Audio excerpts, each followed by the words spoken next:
have the technical session. The title of the session is Emerging Human Resource Management in a Tech-Driven Landscape. So I now invite Dr. Srila Krishnan, Associate Professor, Department of Commerce, Sri Narayana College, Natiga, Thrissur, to chair the session.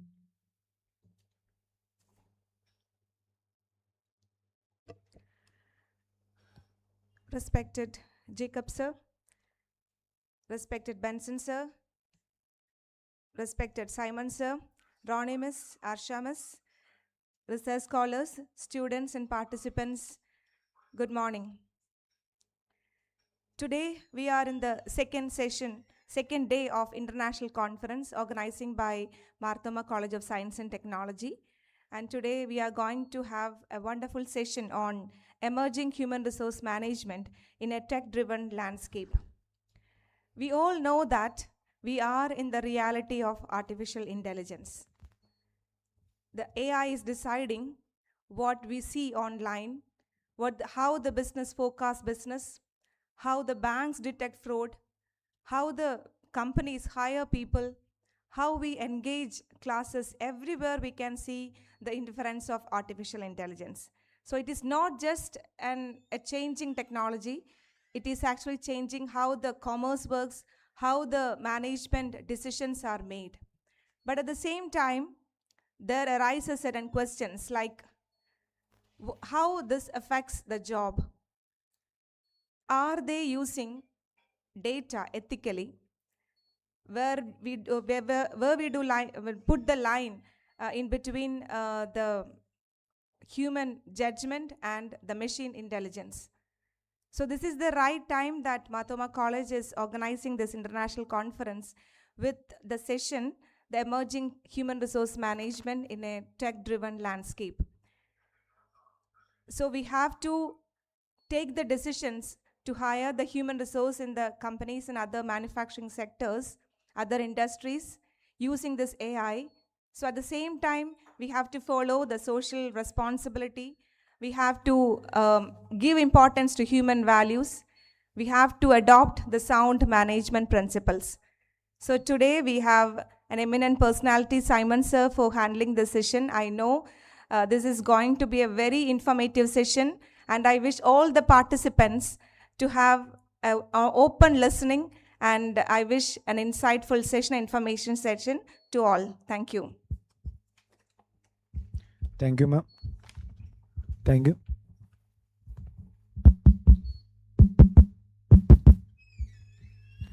Thank you, ma'am. I request Ms. Archa Ramachandran, Assistant Professor, Marthoma College, to introduce the speaker. Good morning, respected guests and participants. Dear Professor Dr. Gabriel Simon Tuttle, it's our great privilege to welcome you, President of Indian Accounting Association, former Dean, Faculty of Commerce, University of Kerala, Head and Director, School of Management and Legal Studies, presently Academic Director of Loyola College of Social Science, Trivandrum. We acknowledge your invaluable contribution to academia and recognize your distinguished service. Your achievements, including your leadership as IQAC coordinator, have been instrumental in the University of Kerala earning NAC A++ accreditation. Notably, you have guided over 35 PhD scholars and about 50 MPhil researchers, shaping the next generation of academics. Today, Simon sir will share his expertise on emerging human resource management in tech-driven landscape. With his vast experience, we are sure to gain valuable insights. Let's welcome Simon sir. Thank you. Thank you. Thank you, ma'am. I now invite Dr. Gabriel Simon Tuttle, President, Indian Accounting Association, former Dean, Faculty of Commerce, University of Kerala, Trivandrum, to deliver the session.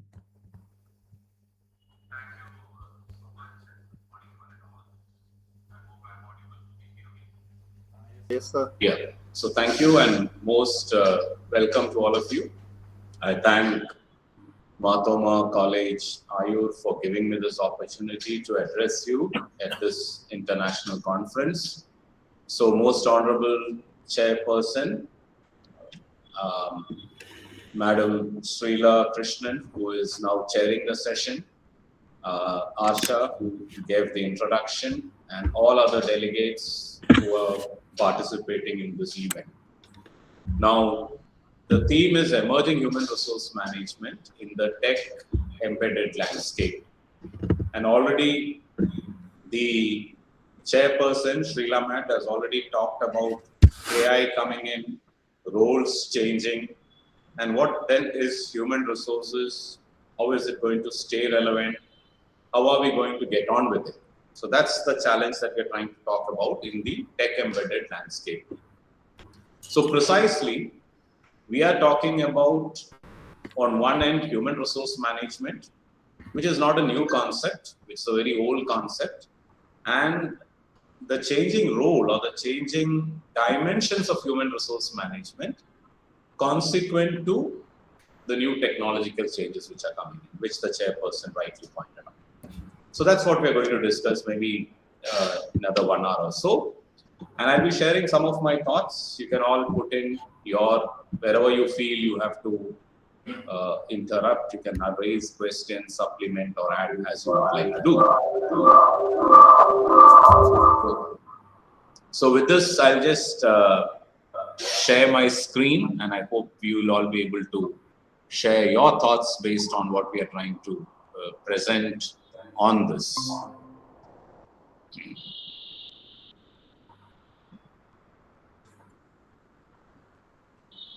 Yeah, is the screen visible? Yes, sir. Yeah, thank you. Thank you so much. Now, although we said emerging human resource management and tech-driven landscape, I have only put HRM and the tech-driven landscape. So we're trying to look at HRM in terms of technology. And what has happened to technology, what it is doing now, and what is actually the changing role of HRM, that is what we are trying to look into. Now, what is actually managing human resources and why does it become complex? Let us try to first look at it. Human resource management actually becomes complex for the first and foremost reason that the manager and the managed are alike. Now, when you talk of financial management, human beings are managing finance, sourcing finance, applying finance, so on and so forth. When you're talking about production management, it is human beings who are managing materials or systems. When you're talking about managing markets, it is human beings who talks about managing the marketing system. But in human resource management, the managers are human beings and the manager is also human beings. So alike, they have thoughts, they have their intellect, they have their mindsets, because both are human beings. And that is what adds to its complexity. Even when human beings are managing animals, it is not as complex as managing human beings. Because in a circus, you can train an elephant and you can train an animal to perform an act. And the trainer knows for certain that if a command or an instruction is given, the animal will oblige. I think that kind of a certainty perhaps is not even available in human-to-human intervention. I can give orders, I can give instructions, I can make requests, I can give commands. But are you 100% sure that the managed human resources under you will oblige? So that is one area where we are trying to look at human resource management. So we're just like the manager can think, the managed can also think. Just like the managers have their skill sets, their competence, and their way of looking at economy and social systems, the managed also look at the social system with their own skills. So that's where the complexity comes. And at times we believe that, okay, I am more competent, I am more senior, I am more proficient, therefore I can X, Y, Z, do these things. But the managed also are equally proficient and they are also in a way exposed to the competencies and information which can be used in a context. So that makes it complex. Even in the teaching setup, long back, or maybe when I retired just a year back. Before that, when I joined service, the concept was all information will come through the teacher. The teacher is a sage on the stage. And For getting this information, learners will come. Now, the role of a teacher is not always providing information today. And the source of information is not always the teacher and might not even always be the books. So lots of information can come from outside. And the task of a teacher, when the teacher looks at the student, it's like both of us are learning. Much of what I'm teaching is not exactly what comes from my masters. It comes from my day-to-day interactions in the society, in the vicinity, in the technology that is coming up. And that learning opportunity is equally available to the learner also. If as a commerce teacher, I'm teaching accounting. Today, accounting has got AI in accounting. And I have not learned AI in my master's degree. I have to try and learn AI and then put it in the context of accounting. And the same thing can be done by my student also. So the complexity is that both the teacher and the learner are actually learners. So the concept of teaching itself is moving into facilitating the process of learning by first learning for yourself. So that's the exact complexity. The second important thing is it is led by disruptions. What I'm doing today, perhaps 1 year from now, it will not be done in the same way. It will take a different format. It will take a different pathway. So technology makes what is existing disruptive. New users are coming up. New ways of doing things are coming up. New job roles are coming up. And by virtue of that, the human resources are trying to have something like lifelong learning and then keep themselves at bay with the learning process. So that's the learning disruption. I'll come to that a bit later again. Then there is a behavioral impact. I have a set of behavioral patterns. I believe that certain skills are important. I believe that certain things which I imbibed and I received are seamlessly important even today. But some of it might have changed. Same again, coming back to the role of when we look at our higher education or even when you look at other organizations. During my times, we believed that, okay, reading is so important. Writing is so important. Observing is so important. And it is important even now. But the form in which you collect and collate information perhaps might have changed. I did not have that kind of assimilation process which was there earlier. So I can gather, I can use ChatGPT, I can collect in different forms, but then observing, listening, still important. So the basic skill is still important, but the way you get the formats are different. So also why somebody is behaving in a particular form, it's based on the exposure that they have and the exposure that I have. So behavioral impact definitely comes. It comes from so many other factors. Then impact of diversity in the ecosystem. No more our ecosystem is going to be confined with local limits. Now I'm sure those who are attending this conference will be attending this conference from across, if it's an international dimension, they'll be attending this conference from across the globe. And they all have their thoughts. And they'll be sharing these thoughts with some of the participants. And that diversity will have the impact on the ecosystem. So students, even if it is not physically, through the media, through technology, they get a chance to interact with a wider domain. And that diversity is always present. So we see all kind of diversity in the institutions that they work. There'll be people with different religion, people from different caste, people from different community, people from different social system, people from different culture. Maybe they're not always available in the small space in which we are, but the exposure to the HR environment is so large.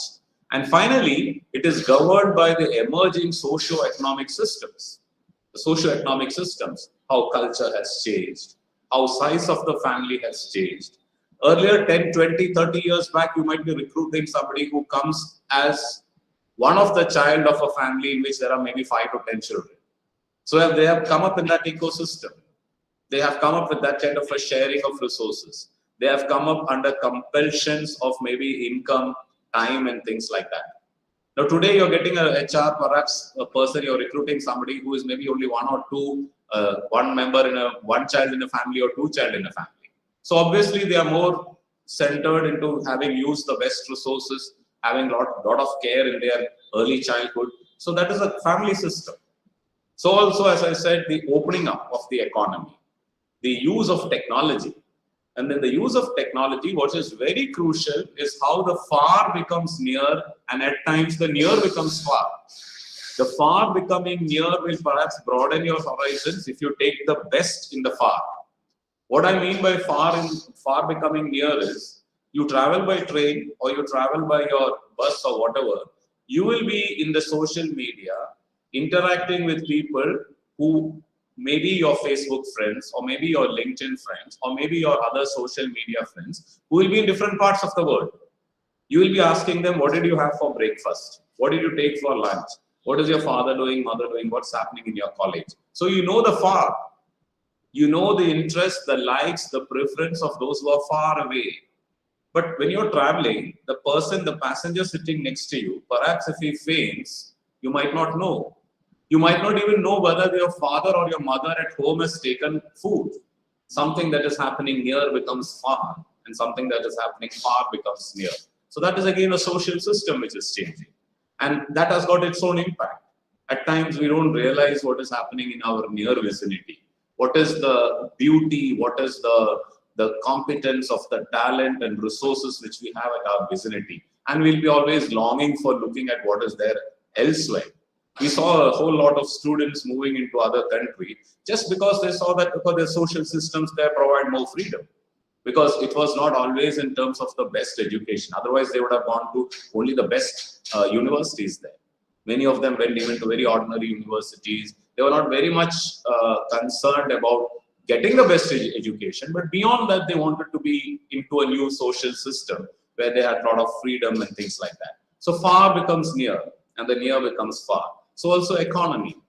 You have two income in a family, more income in a family, and the HR has to consider that these are the people who are coming from such families. So all these are the challenges that we encounter in our current human resource management. So we have to understand the kind of people, the kind of human faces that are coming before us and how precisely we need to manage them. So that's basically the whole concept of complexity of human resource management. Now I would like to draw your attention to this.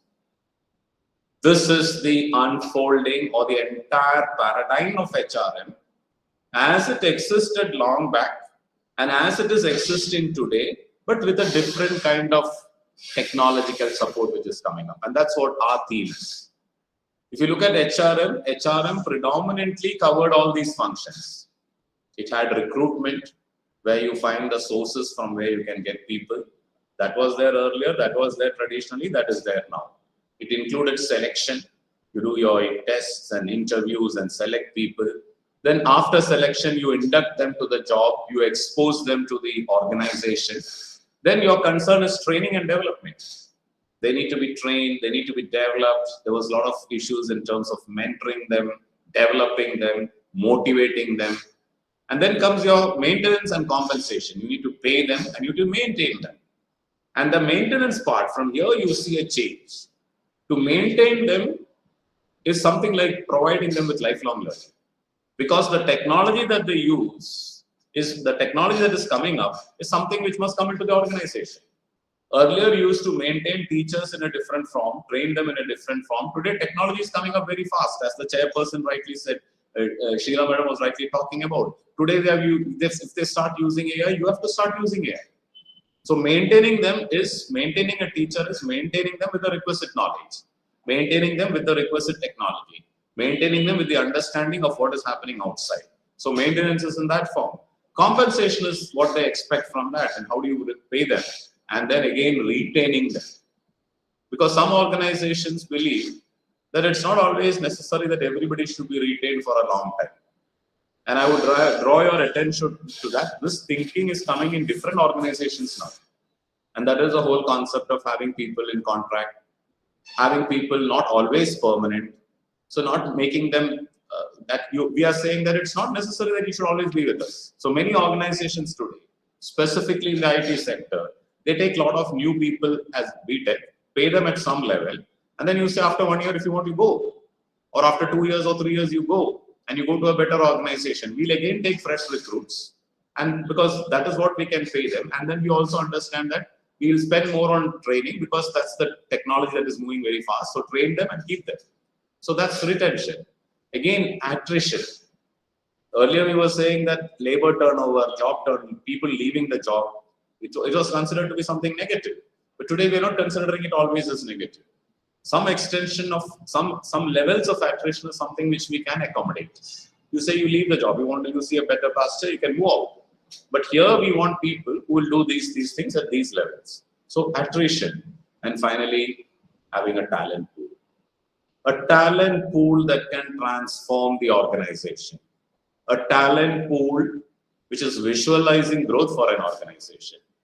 This is typically the key struggle of HR. If you look at any organization around, the key challenge is how do you have that talent pool? And that includes selecting them, maintaining them, nurturing them, and using their talent. If you look at all great universities, of course, we cannot have the same maintenance strategy in a state university, but what they're doing is they get the best people and they say, you run this with your vision. And because you have XYZ talent, the talent is not just your knowledge, it is your ability to innovate, it's your ability to transform mindsets. So that talent is very important. If you have one talented, 2 or 3 talented teachers in a college, the entire dimension of how that college works will change. It's not necessary that you can add all with them, but then you can get more and more people into the talent pool. It is a big benefit or a big advantage for that institution. So talent pool. So this is typically HR. This is what we're trying to look at when we are talking about human resource. If this is HR, now HR involves recruitment, selection, induction, training, maintenance, and all. I have just put it in a nutshell in a very diagrammatic, relational form. And we are trying to see that we want the talent to be on our organization. Then what will be the emerging challenges which come out of that? Look at this. The HR concerns today, this is where you're getting it, closely associated or blended with technology. The fundamental HR concerns are innovation ecosystem. And innovation does not always mean that you're going to have a hardcore product developed. It can be in a process, it can be in a method, it can be in a way you look at something. That means you want to innovate. If you look at teaching organizations, every time all the agencies keep asking, do you have an innovative way of teaching? Do you facilitate learning through an innovative process? If you go to doctors, do you have an innovative way of healing rather than looking at a person's ailment and then giving it medicines to recover? Are you preventing the occurrence of diseases? Are you talking about sustainable health? Are you talking about long-term medical, physical, mental well-being? There is innovation over there. You go to organizations that are, can you do this process in a better way? Can you have a new method of doing it? Can you look at a new service which is important? So innovation ecosystems become very, very crucial. And for that, we take advantage of technology. That's what we're trying to actually relate. So many students will be here with us. Their task today is not just to work on the routine task, work with instructions. Join an organization, and in that organization, day one onwards, somebody is going to tell you, you write the statement, you prepare the statement, you prepare the minutes, you record things, you prepare statements. That kind of task is going to get taken over by technology. But they'll be asking you, the big data is available outside. Tons and tons of data is available outside. Analytics is available outside. Robotics is available outside. Now use that and tell us what we should do. Think in terms of what should be done. So that is innovative ecosystem, which is coming in a big way. Second one, how do you actually build resilience? What is the concept of resilience and how do you bring? Because we need people not just with skill sets. Skill sets are important, but equally important is the mindset, is the attitudes. That's why we are saying knowledge, skill, attitude, KSA. Knowledge, yes. Skill is the ability to put that knowledge into practice. And attitude is the mindset to understand change, build back resilience and come back and do it into action. So mindset is very important. Say for instance, I'm a commerce teacher. So being from the commerce department, I was teaching accounting for a long time. And when I started doing my accounting, I was a student around 40 years back.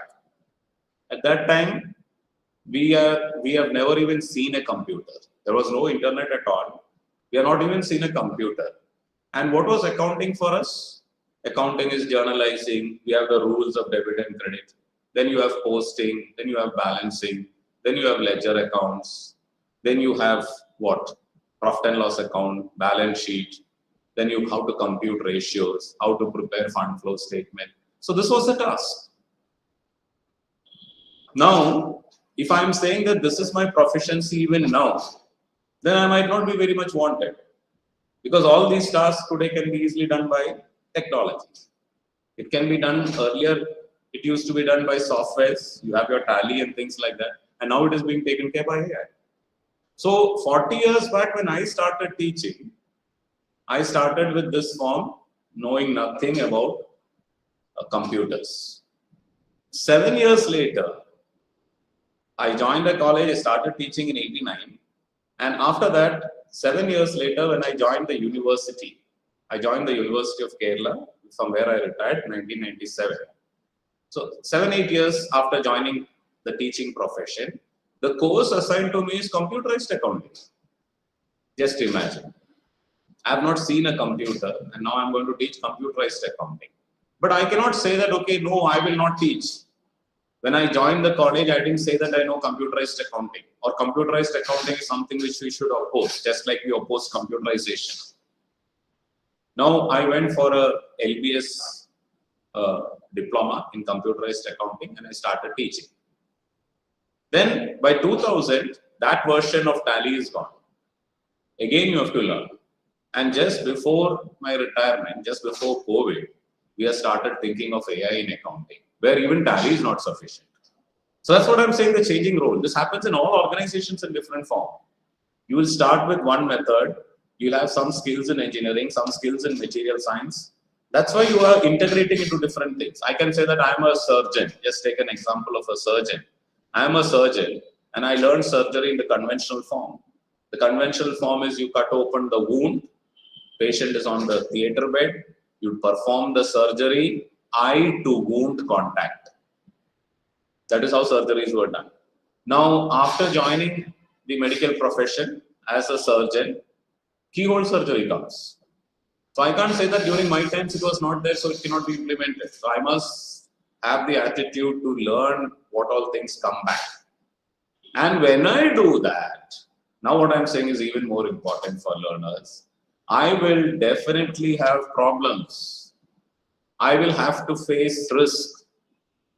We are not wishing the world a problem-free world, a risk-free world. But what is resilience? You will be affected by problems. You will be affected by failures. You will be affected by setbacks. But your capability to come back, bounce back. തിരിച്ചു വരിക, അതിൽ നിന്ന് തിരിച്ചു വന്ന് വീണ്ടും ഞാൻ എത്തിപ്പിടിക്കുന്നവയെ എത്തിപ്പിടിക്കുക. Come back and catch what you want to get hold. അതാണ് resilience. അതൊരു മൈൻഡ് സെറ്റ് ആണ്, ഒരു ആറ്റിറ്റ്യൂഡ് ആണ്. So that's the second thing. And the third one is efficiency through lifelong learning. അതായത് ഞാൻ പഠിച്ച കാര്യങ്ങൾ, ആർജിച്ചെടുത്ത കാര്യങ്ങൾ നടപ്പാക്കാനുള്ള കഴിവ്. I might be effective, but I might not be efficient. Effective means I'll do something which can be done in 1 hour. I'll do it correctly, but I might take 10 hours. Technology will not wait for me. Innovation will not wait for me. ഒരു കൊല്ലം കൊണ്ട് develop ചെയ്യുന്ന product അല്ലെങ്കിൽ 6 മാസം കൊണ്ട് develop ചെയ്യാവുന്ന ഒരു സാധനം ഞാൻ ചിലപ്പോൾ കറക്റ്റ് ഡെവലപ്പ് ചെയ്യും, but I might take 2 years, 3 years. That is, I'm effective still, but I'm not efficient. So efficiency requires getting action into practice. So fundamentally, what is the challenge of HR? Have innovation, build resilience, and look for efficiency. That's the only thing that we are discussing today. I hope I've made myself clear. The changing role of HR is in this tech-embedded concept that we actually navigate and try to get it done in that particular format. Now let me look at one of these. What is innovation? And how does innovation happen? Innovation is actually creating new ideas. And that new ideas, look at the format. It can be for a new product or a high സാധനമാണ്, patent ഒക്കെ കിട്ടുന്ന ഒരു സാധനമാണ്, പുതിയ product കണ്ടുപിടിച്ചു. പക്ഷെ അത് തന്നെ ആവണമെന്നില്ല. It can be a new service, the way a new service is provided, or it can be the way of having a new process. It can be a way of doing something in a different format. Earlier, somebody was drawing water from a well, pulling the rope and the bucket from the ground. പിന്നെ പുള്ളി കണ്ടുപിടിച്ചു reverse ചെയ്യുക, വേറൊരു മെത്തേഡിൽ കൂടെ വെള്ളം draw ചെയ്യുക.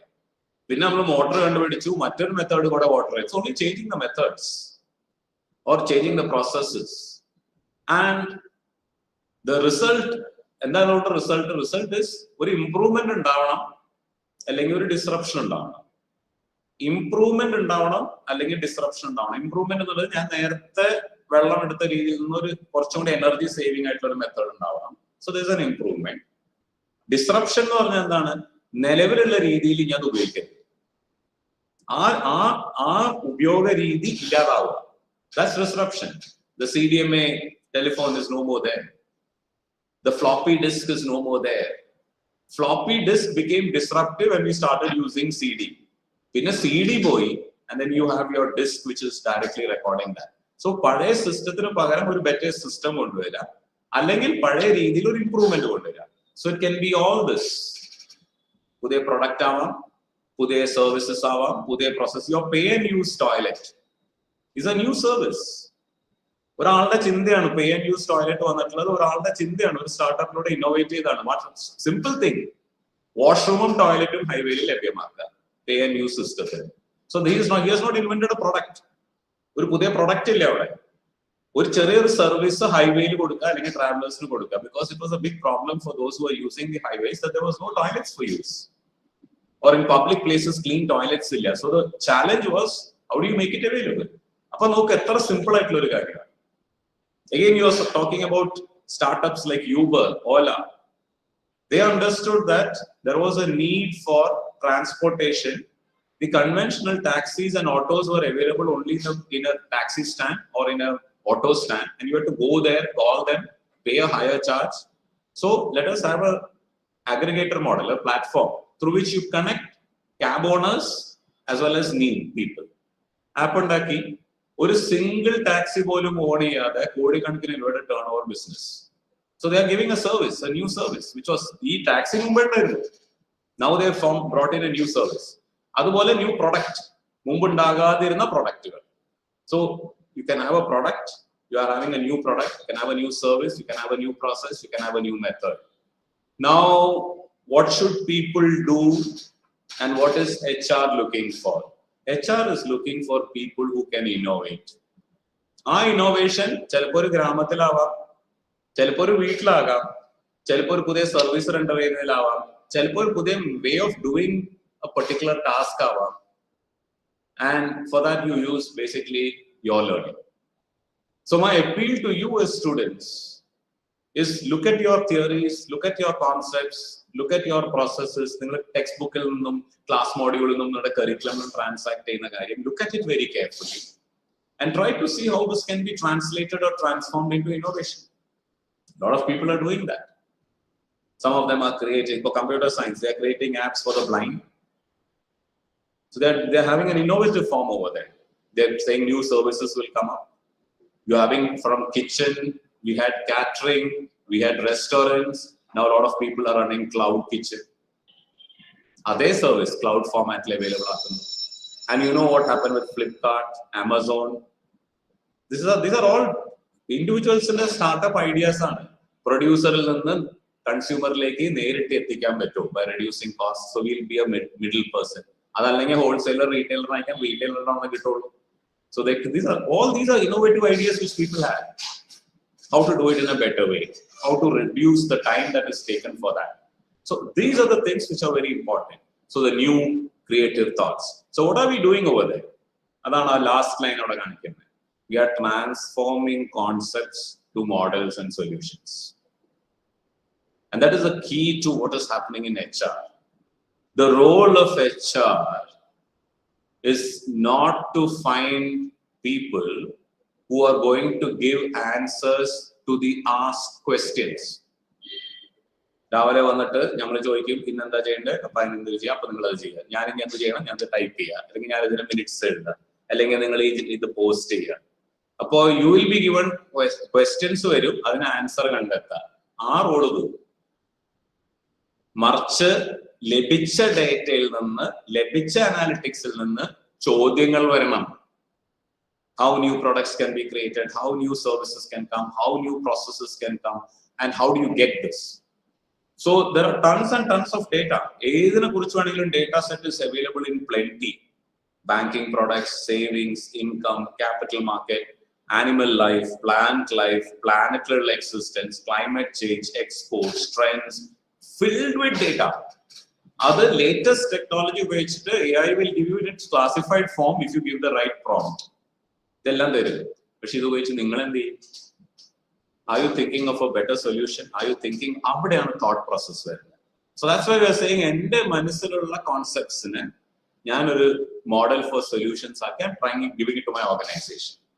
That is where the role of HR comes, and that is the innovation that we are actually talking about. Now, again, how do you initiate this innovation? Many of you will be very youngsters.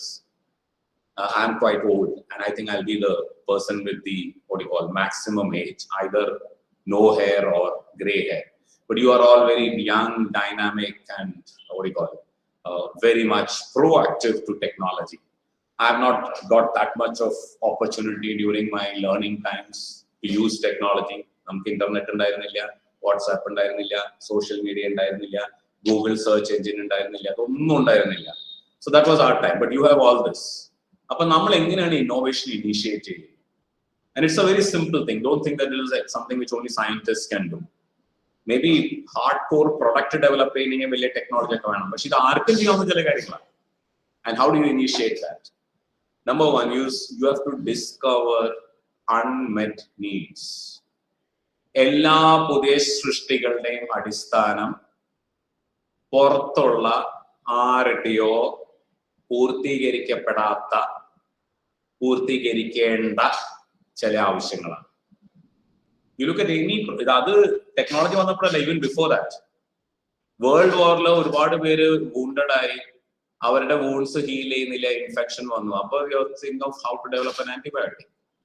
Those who are in commerce will understand how linear programming, transportation assignment എങ്ങനെ develop ചെയ്തത്. Again, the problem was war-torn people. അപ്പോൾ ഒരുപാട് സ്ഥലത്തു നിന്ന് supply വരുന്നു, food, blanket, clothing supply വരുന്നു. ഒരുപാട് ആവശ്യക്കാർ പല പോയിന്റിലുണ്ട്. Same thing happen when the 2018 flood came in Kerala also. അപ്പൊ ആവശ്യക്കാർ പല പോയിന്റിലുണ്ട്, സപ്ലൈ പല സ്ഥലത്തു നിന്ന് വരുന്നു. എങ്ങനെ ഇതിനെ ഡിസ്ട്രിബ്യൂട്ട് ചെയ്യാം എഫക്റ്റീവ്ലി? അങ്ങനെയാണ് ലീനിയർ പ്രോഗ്രാമിംഗിൽ ട്രാൻസ്പോർട്ടേഷൻ അസൈൻമെന്റ് വന്നത്. പുറത്തത്തെ ഒരു ആവശ്യം. It came like that. Even latest when Covid came, ആ വൈറസിനെ പറ്റി മനസ്സിലാക്കിയിട്ട് സംബഡി സെഡ് ഒരു വലിയ നീഡ് ഉണ്ടാവും ഒരു വാക്സിനേഷൻ ക്രിയേറ്റ് ചെയ്യുന്നത്. Like that, all the things, transportation എങ്ങനെ റെവല്യൂഷനൈസ് ചെയ്തു. So something which is pay and use toilet, ഞാൻ നേരത്തെ പറഞ്ഞു, people, ജനങ്ങൾക്ക് ഇങ്ങനെ ഒരു ആവശ്യമുണ്ട്. How did this Ola and Uber came? How did it come? ഇങ്ങനെ ഒരു ആവശ്യം ഔട്ട്സൈഡ് ഉണ്ട്. ആ ഒരു നീഡിനെ നമുക്ക് പരിഹരിക്കാൻ പറ്റും. അപ്പൊ ഒന്നൊരു നീഡാണ്. നീഡ് എപ്പോഴും ഒരു പ്രോബ്ലം ആവണമെന്നില്ല. It is A need there, but it is not a very big problem. When I said world war, when I said COVID, അതൊരു പ്രോബ്ലം ആയിരുന്നു. So രണ്ടാമത്തെ ഇഷ്യൂ is solve problems. ആദ്യം മനുഷ്യർക്കെല്ലാം ജനറലി എവിടെയോ ഒരു പോക്കറ്റിൽ, ആ പോക്കറ്റ് ഒരു പക്ഷെ എന്റെ സമയത്ത് ഞാൻ ചിന്തിക്കുന്ന ഈ പോക്കറ്റ് എന്ന് പറഞ്ഞാൽ ഞാൻ താമസിക്കുന്ന സ്ഥലങ്ങളുടെ ചുറ്റുമാണ്. കാരണം ദൂരെ പോയിട്ട് എനിക്കൊന്നും ചെയ്യാൻ പറ്റില്ല. Today, people sitting in Kerala are looking at needs of people in other parts of the world. Online services are available. So, need nokka, അല്ലെങ്കിൽ you are trying to find out some problem which is existing somewhere. And they are saying, okay, let us address this problem. അങ്ങനെയാണ് the green finance, green climate, sustainable products വന്നെ. Biodegradable അല്ല സാധനത്തെ environment ബാധിക്കും. So, let us solve that problem. Now, we are trying to look at solving the problem of air quality. Delhi, it's a big issue. അപ്പൊ എങ്ങനെ solve ചെയ്യണ്ടേ? Or third one, capitalising on opportunity. എന്താണ് ഈ opportunity എന്ന് പറയുന്നത്? Time difference കൊണ്ട് ചിലപ്പോൾ ചില സ്ഥലത്ത് ഒരു ഓപ്പർച്യൂണിറ്റി ഉണ്ടാവും. കേരളത്തിന്റെ പ്രത്യേക ഇക്കോസിസ്റ്റത്തിൽ നമുക്കൊരു ഓപ്പർച്യൂണിറ്റി ടൂറിസത്തിൽ ചിലപ്പോൾ ഉണ്ടാവും. അങ്ങനെ ഓരോ industry. What is the opportunity? Kerala has got around 44 rivers. Kerala has got 2 seaports, Vizhinjam and Cochin seaport. Kerala has got around 4 airports, international airports, and Kerala has got all kinds of diverse tourist products within a range of around 600 kilometers. hill station under, wildlife sanctuary under, beach under, natural park under, Shabarimala പോലുള്ള pilgrim centers ഉണ്ട്, conference tourism ഉണ്ട്, medical tourism, എല്ലാ പ്രോഡക്റ്റും ഒരുമിച്ച്. അപ്പൊ അതൊരു സാധ്യതയാണോ collectively promote ചെയ്യാൻ? So that means natural beauty under, hill to seashores under, how that can be, that is being transformed in a big way through response. ഒരു വലിയൊരു opportunity ഇവിടെ ഉണ്ട്. Natural ആയിട്ട് blessed ആയിട്ട് ഒരു opportunity. You might have heard about medical transcription. അവിടെ എന്താ ചെയ്യുന്നത്? Medical transcription ഇപ്പൊ ഇല്ലാതായി. But when medical transcription, legal transcription എന്താ ചെയ്യുന്നത്? Hospitals in USA. Hospitals in അവിടെ ഡോക്ടേഴ്സ് പേഷ്യന്റിനെ കാണുന്നു. പേഷ്യന്റിനെ കണ്ടിട്ട് അവർ ഓറലി ഈ പേഷ്യന്റിന്റെ അസുഖത്തെ പറ്റിയും ഡയഗ്നോസിസിനെ പറ്റിയും മെഡിസിനെ പറ്റിയിട്ടും പറയുന്നു. ഇത് വോയിസ് ഫയലായിട്ടാണ് വരുന്നത്. ഇവർക്ക് ഇത് അടുത്ത ദിവസം ഡേറ്റ ഫയലായിട്ട് വേണം. ഡേറ്റ എൻട്രി US ഭയങ്കര കോസ്റ്റ്ലി ആയിട്ടുള്ള സാധനമാണ്. People don't like to do it. And internet സൗകര്യത്തിലൂടെ ഈ വോയിസ് ഫയൽ വേണമെങ്കിൽ ഇന്ത്യയിലേക്ക് മാറ്റാം. അപ്പൊ ഇതിനെ ഡേറ്റ ഫയലാക്കി മാറ്റാനുള്ള പ്രോസസ്സ് ഇന്ത്യയിൽ ചെയ്യാം. നമുക്കുള്ള അഡ്വാൻറ്റേജ് എന്തായിരുന്നു? Time difference. അവിടെ ഡേ എൻഡ് ചെയ്യുമ്പോൾ അവിടെ ഡേ ബിഗിൻ ചെയ്യും. അങ്ങനെ വരുമ്പോൾ എന്ത് ചെയ്യും? നമ്മൾ ഈ ഡേറ്റ അവിടെ എൻ്റർ ചെയ്തിട്ട് അങ്ങോട്ട് അയക്കുമ്പോൾ രാവിലെ അത് ഈ വോയിസ് ഫയൽസ് എല്ലാം ഡേറ്റ ഫയൽ ആവും. ഇതൊരു ഓപ്പർച്യൂണിറ്റിയാണ്, നമുക്ക് ക്യാപിറ്റലൈസ് ചെയ്യാവുന്ന ചില ഓപ്പർച്യൂണിറ്റിയാണ്. പ്രൈസ് ഡിഫറൻഷ്യൽസ് ഉണ്ട്. ഡെന്റൽ ടൂറിസം അല്ലെങ്കിൽ ഡെന്റിസ്ട്രി, ഇതൊരു വലിയ ഓപ്പർച്യൂണിറ്റി അവിടെ. കാരണം ഇതേ ട്രീറ്റ്മെന്റിന് it cost very high over there. So people who come and can take it here, they have an advantage. അപ്പോൾ ഡിസ്കവർ ചെയ്യേണ്ടത് എന്താണ്? a need which is existing somewhere. ആ നീഡ് ചിലപ്പോൾ നമ്മുടെ തൊട്ടയിലൊക്കെത്താവാം. മുതല് it can be in any part of the world. A need or a problem or capitalizing on opportunity. അപ്പോ there begins a creative thinking. എവിടെയാണ് ഈ need ഉള്ളത്? അത് ലിറ്ററസിയുടെ need ആവാം, ഫിനാൻഷ്യൽ പ്രൊഡക്റ്റിന് നീഡ് ആവാം, ഇൻവെസ്റ്റ്മെന്റ് നീഡ് ആവാം, ഓർ ഡിജിറ്റൽ മാർക്കറ്റിംഗിന് നീഡ് ആവാം, online ട്രാൻസ്ഫറിന് need ആവാം, പ്രൊഡക്റ്റ് നീഡ് ആവാം. സംവേർ ആർക്കോ എന്തോ ആവശ്യമുണ്ട്. ആ ആവശ്യത്തെയാണ് നമ്മൾ ടാഗ് ചെയ്ത് ഡെവലപ്പ് ചെയ്യുന്നത്. അപ്പൊ നമ്മൾ ഐഡിയ എന്ന് നമ്മൾ നേരത്തെ ഇന്നോവേഷനിൽ പറഞ്ഞെങ്കിലും ഐഡിയ വരുന്നത് എവിടെയോ എക്സിസ്റ്റ് ചെയ്യുന്ന ഒരു പ്രോബ്ലത്തിൽ നിന്നാണ്. പ്രോബ്ലം നമ്മൾ ആദ്യം മനസ്സിലാക്കണം. That's why you be asking you innovate ചെയ്യുന്നവർക്ക് എവിടെ നിങ്ങൾ എന്തെങ്കിലും ഞങ്ങൾ ചെയ്തുകൊണ്ടിരിക്കുന്ന കാര്യത്തിലുള്ള യഥാർത്ഥ പ്രോബ്ലം എന്താ? ആ പ്രോബ്ലം റിസോൾവ് ചെയ്യണമെങ്കിൽ നമുക്ക് ഒരു പ്രൊഡക്റ്റോ പ്രോസസ്സോ സർവീസോ വഴി ചെയ്യാൻ പറ്റും. That is creative thinking. That creative thinking will require a lot of questioning. എന്തുകൊണ്ടാണ് ഈ പ്രോബ്ലം ഉണ്ടായത്? ആരാണ് ഈ പ്രോബ്ലം ഫേസ് ചെയ്തത്? എവിടെയൊക്കെയാണ് ഈ പ്രോബ്ലം ഉള്ളത്? How do I resolve it? So where does the problem exist? How does the problem exist? How frequently the problem need to be actually encountered? Thinking on that, deep thinking on that. That is where we initiate innovation. Or very simply, the birth of innovation comes from thinking, and thinking on what? The problems that exist in the ecosystem, in the environment. So whenever you learn a particular content, it can be whatever discipline you are. Suppose you are in literature, you will be talking about culture and diaspora. Link it to the culture and diaspora that is existing outside and how that can give an opportunity there. Suppose you are studying marketing. How a new marketing system, a new product, a new advertising form. So for each discipline, this creative thinking is so important. That's the beginning of innovation. Now, HR challenges where technology dominates. Now you identify unmet needs, which we said earlier. You know problems and you define that problem. Then you develop an idea to resolve. So somewhere, if you look at all past startups, Uber, when they said Uber Eats, they identified that people wanted to have home delivery of food products. They'll have a larger choice of restaurants and it could be delivered home. When the Uber taxi came, they understood that people require ease transportation. They would like to use more of auto rickshaws and taxis without going to the taxi stand and getting it from their home. So they understood the need, they understood the problem in transportation, and they converted it into an idea. Why not have a platform? And this idea is not just to have a huge land and invest in land and building and machinery and then do all these things and buy all the taxis, own all the taxis. They did it just by bringing people together. And what was the outcome? You innovate products, you innovate services, you innovate methods, you innovate processes. Lots of innovation comes. And much of it can come with very little cost. Because we don't invest hardcore in all the physical facilities. We use support services. So that is where we have to look at the HR challenges. The future HR challenges is not that you know everything and you know everything in terms of application, but you know what is best needed in a particular context and you get it done in the form in which it is required. Now, there is always this job enlargement and job enrichment. At least some of you who are students, just to give the concept. Job enlargement is just like you see here, it is vertical loading of a job. The arrow, it is horizontal loading of a job. The arrow goes horizontally. It's not vertical. Up to down, straight at a post. You don't know that. A person is hired for a job and then he is given additional task. You see, you do also this. But the task is not bringing him to a different level. The same level, but he is given more job. And you are enlarging it. You are hired for doing A, you are asked to do B. After some time, you are asked to do C. But your level is not changing in terms of challenge, in terms of your status. Something like, to be very precise, somebody is asked to clean your plot. You are asking him to do the fencing also. Or somebody you hired to climb the coconut tree and drop coconuts, you're asking him to also do the work on cleaning the plot. Product challenge task added horizontally you're going on. This is called enlargement. So I was hired for A, after some time I'm saying you do B, C, D, so there's no additional challenge.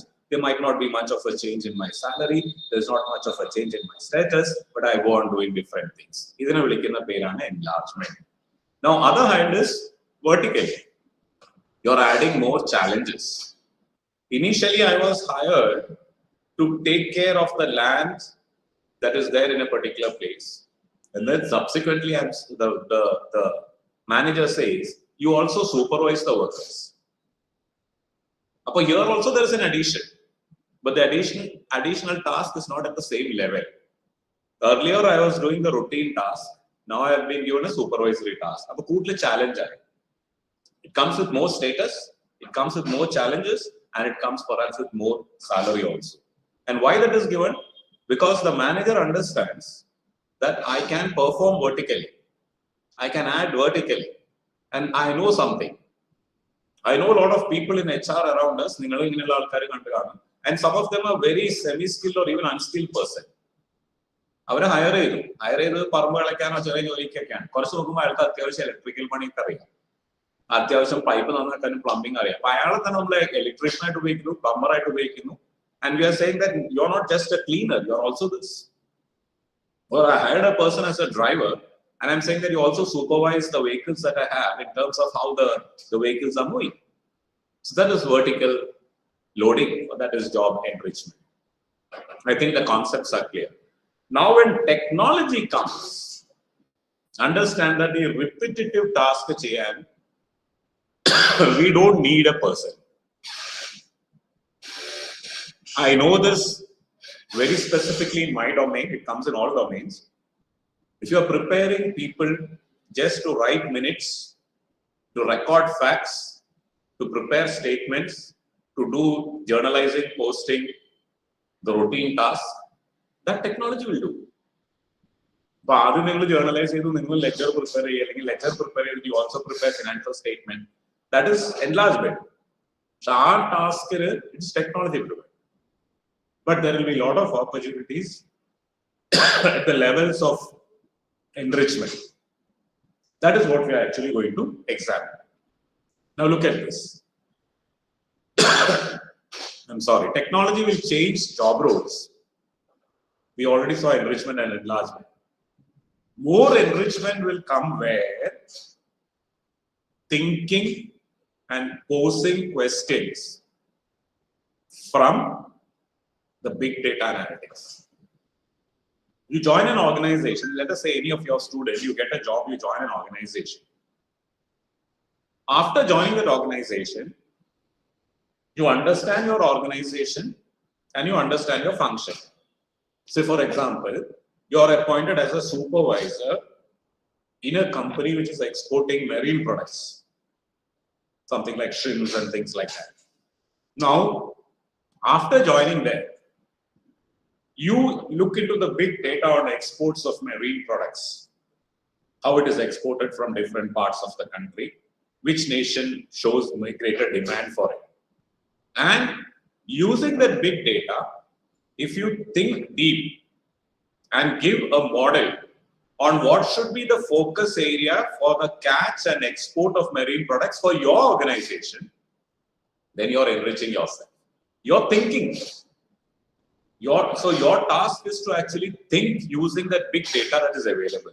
Think in terms of the scenario that is existing. You can think in that terms. Or suppose you're posted in a job that is related to some manufacturing of a part, maybe in manufacturing of aeroplanes or manufacturing of ships or whatever. After reaching there, you do the big analytics into what are the materials used for it. What are the materials used for it? What is the cost involved in it? And then you understand from the big data that there is a substitute material which is equally good and at a lower cost. And you think on how that can come into your organization. That is the kind of role that is going to come. That this comes by questioning, posing questions to yourself. Is this the best way in which it can be done? Or does technology support a better way in which it can be done? That is enrichment. But that is a changing role. And you'll just find yourself scaling up vertically when you do that.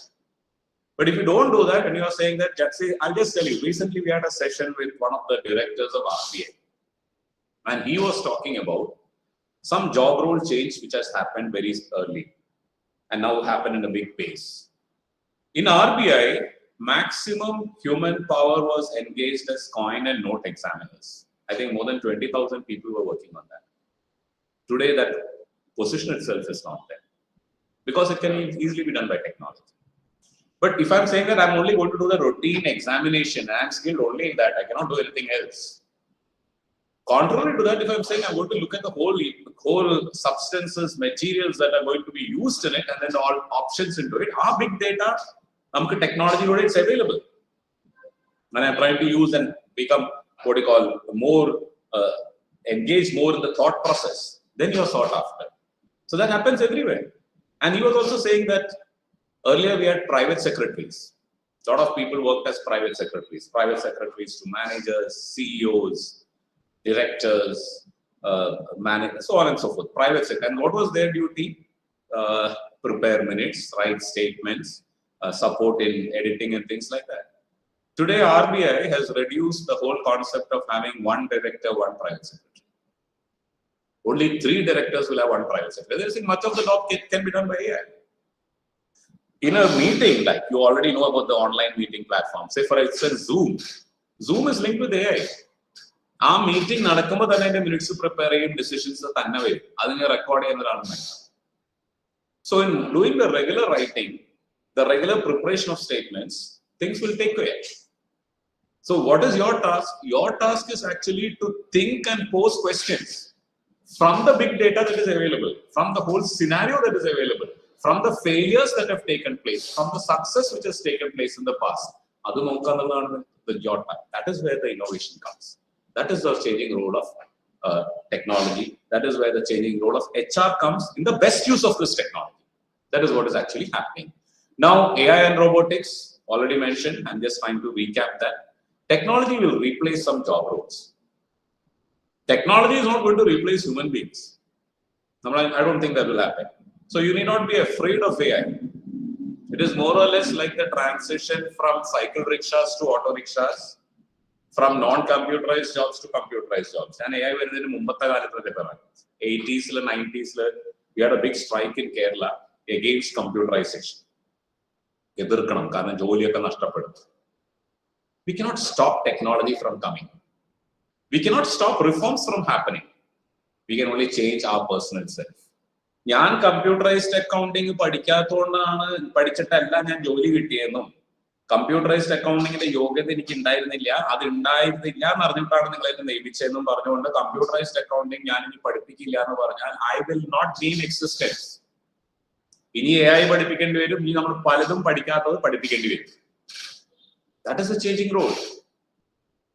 Even perhaps in future, see, I'm asking you all to do a small exercise. Many of you would have, specifically those who are seniors here, teachers. What part of what you're actually teaching was there in your master's degree when you were learning? During my learning, there was no IPO. There was no book building process. There was no demat trading. There was no depository participant. Fundamental theories were there. But the way it is practiced today is not the same. There was no AI in accounting. There was no aggregator model. There was no e-commerce models which we were learning. But now I'm teaching that. How am I teaching that? It predominantly does not come from my learning which was there in the master's degree. Our basics are there. But the add-ons come from the technology-based add-on learning that is done. So technology will replace some roles, which is happening very fast now. Earlier, we would have said technology has replaced tally. Technology has replaced medical transcription. Voice file, data file. Now, voice file, data file, translate AI. Then why do you require translator? Why do you require data entry operator to convert that file? Other system. So then still what are you required? Yes, you are still required to do the predictions, to do the inferences, to do the judgments, to think and talk about how this data can be precisely used in different contexts. Commerce education today, I'm just giving one example, you all will be from different disciplines. The same is in other disciplines also. I already gave the whole instance of how medicine moves into robotics and all that. They learn that. Robotics, surgery, mining is another example, geology. Conventional mines, extraction, whether it is gold and coal and all that. Today, nobody has to enter the mine today. It's all done by robots. They enter it. You go to the William Port, you will see a lot of things happening. All the cranes are driven by AI. They don't need very hardcore manual operations for that, and they don't need hardcore operations for recording the timing, the weight, and things like that. It all happens automatically. Apo, technology will replace jobs. But still, human role is to infer and judge and interpret. In our discipline of accounting, we don't need much of people to prepare journal, profit and loss account, balance sheet, fund flow, preparation and avashya. We need people to infer, judge, decide the control point, and come out with that. But unfortunately, that is not much happening in the, at least, ordinary day-to-day learning process. If you go and tell your HR manager, after finishing your undergraduate program, I know rules of debit and credit, I know journalizing, I know posting, I know balancing, I know how to prepare profit and loss account, I know how to compute current ratio, asset test ratio. He'll say all this can be done very easily by technology. We don't need a person to do that. But the basics of that is still important. How this is done and understanding of that is still important. But in the case of application and practice, the role today is application and practice, for which you need to have the basics. So core competence and basics are very important. But in terms of application, they need to have a role where you have to infer. What does it mean when you have GP and P gap? Asset liability management, long-term assets, short-term funds in the procurator and the something. What will be the future implication? How to judge risk? How to judge solvency, liquidity? Other than the infer. So the job role is going to change from a person who prepares to a person who infers. So HR should create and manage new roles. Jobs will be replaced, but not human. Our skilling, our competency, our mindset, building up that mindset is an HR challenge, including in educational institutions. Now, best use of AI. So we cannot stop AI. We have to make the best use of AI. Repetitive, already I mentioned, repetitive jobs will go. Prepare statement, prepare, translate, values, all that will go. Routine instructional works will be AI driven. Time, it can all happen. You know, in many institutions already, educational institutions, because many of you are in education, and this is true in all organizations. I'm just giving some simple examples from education. Many educational institutions have already got instructional methods of getting their bell ഓരോ മണിക്കൂർ കഴിയുമ്പോൾ first period കഴിഞ്ഞ് second period ബെല്ലടിക്കണമല്ലോ. ബെല്ലടിക്കുന്ന ജോലി time distribute ചെയ്ത് it's automated. കൃത്യം time. അപ്പോൾ ഒരാളുടെ ഇന്റർവെൻഷനിൽ ചിലപ്പോൾ 1 മിനിറ്റ് 2 മിനിറ്റ്, ചിലപ്പോൾ അയാൾ മറന്ന് 5 മിനിറ്റ് കഴിഞ്ഞ് ബെല്ലൊക്കെ അടിക്കും. അതെല്ലാം AI ഡ്രിവൺ ആണ്. കൃത്യസമയത്ത് ബെല്ലടിക്കും. No individual is required. ഇപ്പൊ ബെല്ലടിക്കണം, പിന്നെ എന്താണ് ചെയ്യേണ്ടത്? ഓരോ ഡോക്യുമെന്റ് വേറെ സ്ഥലത്തേക്ക് എത്തിക്കണം. It will go through the mobile. Attendance എടുത്തിട്ട് അത് ഓഫീസിൽ കൊണ്ടുകൊടുക്കണം. It will go through the system. It go through softwares.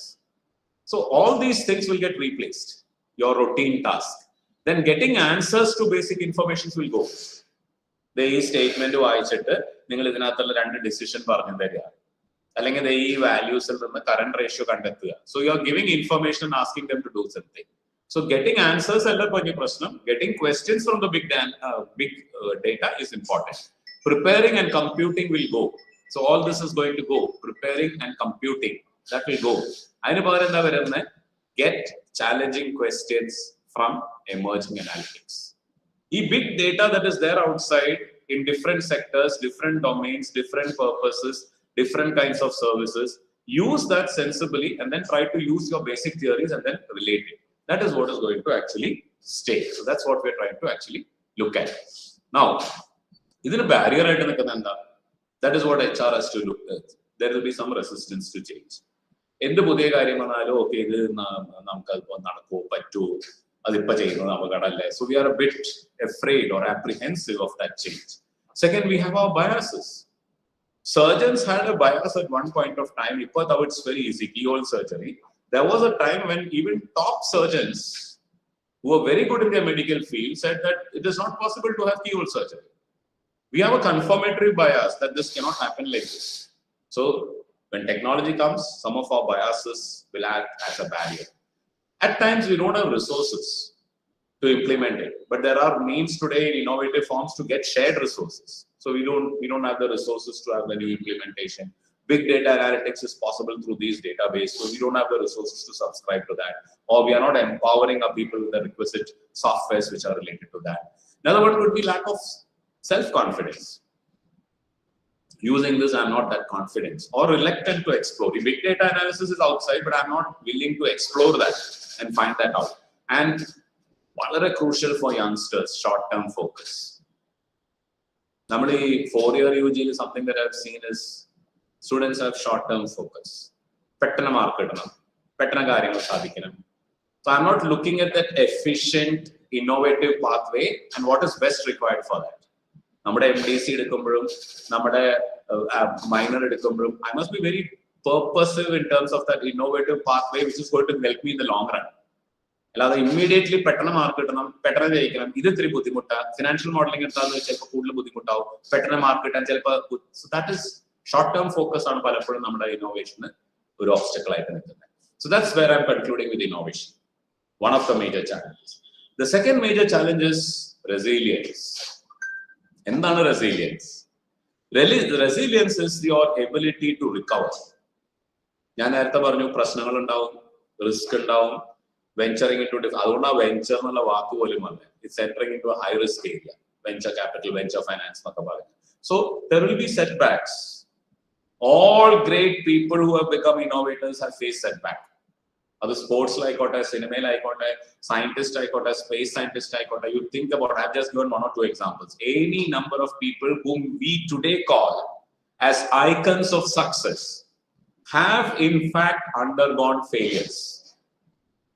ഫെയിലിയറിനെ പേടിച്ച്, ഫെയിലിയർ ഒരു പക്ഷെ വരുമോ എന്ന് വിചാരിച്ച് പേടിച്ച് പോയെന്നാ you are never going to succeed.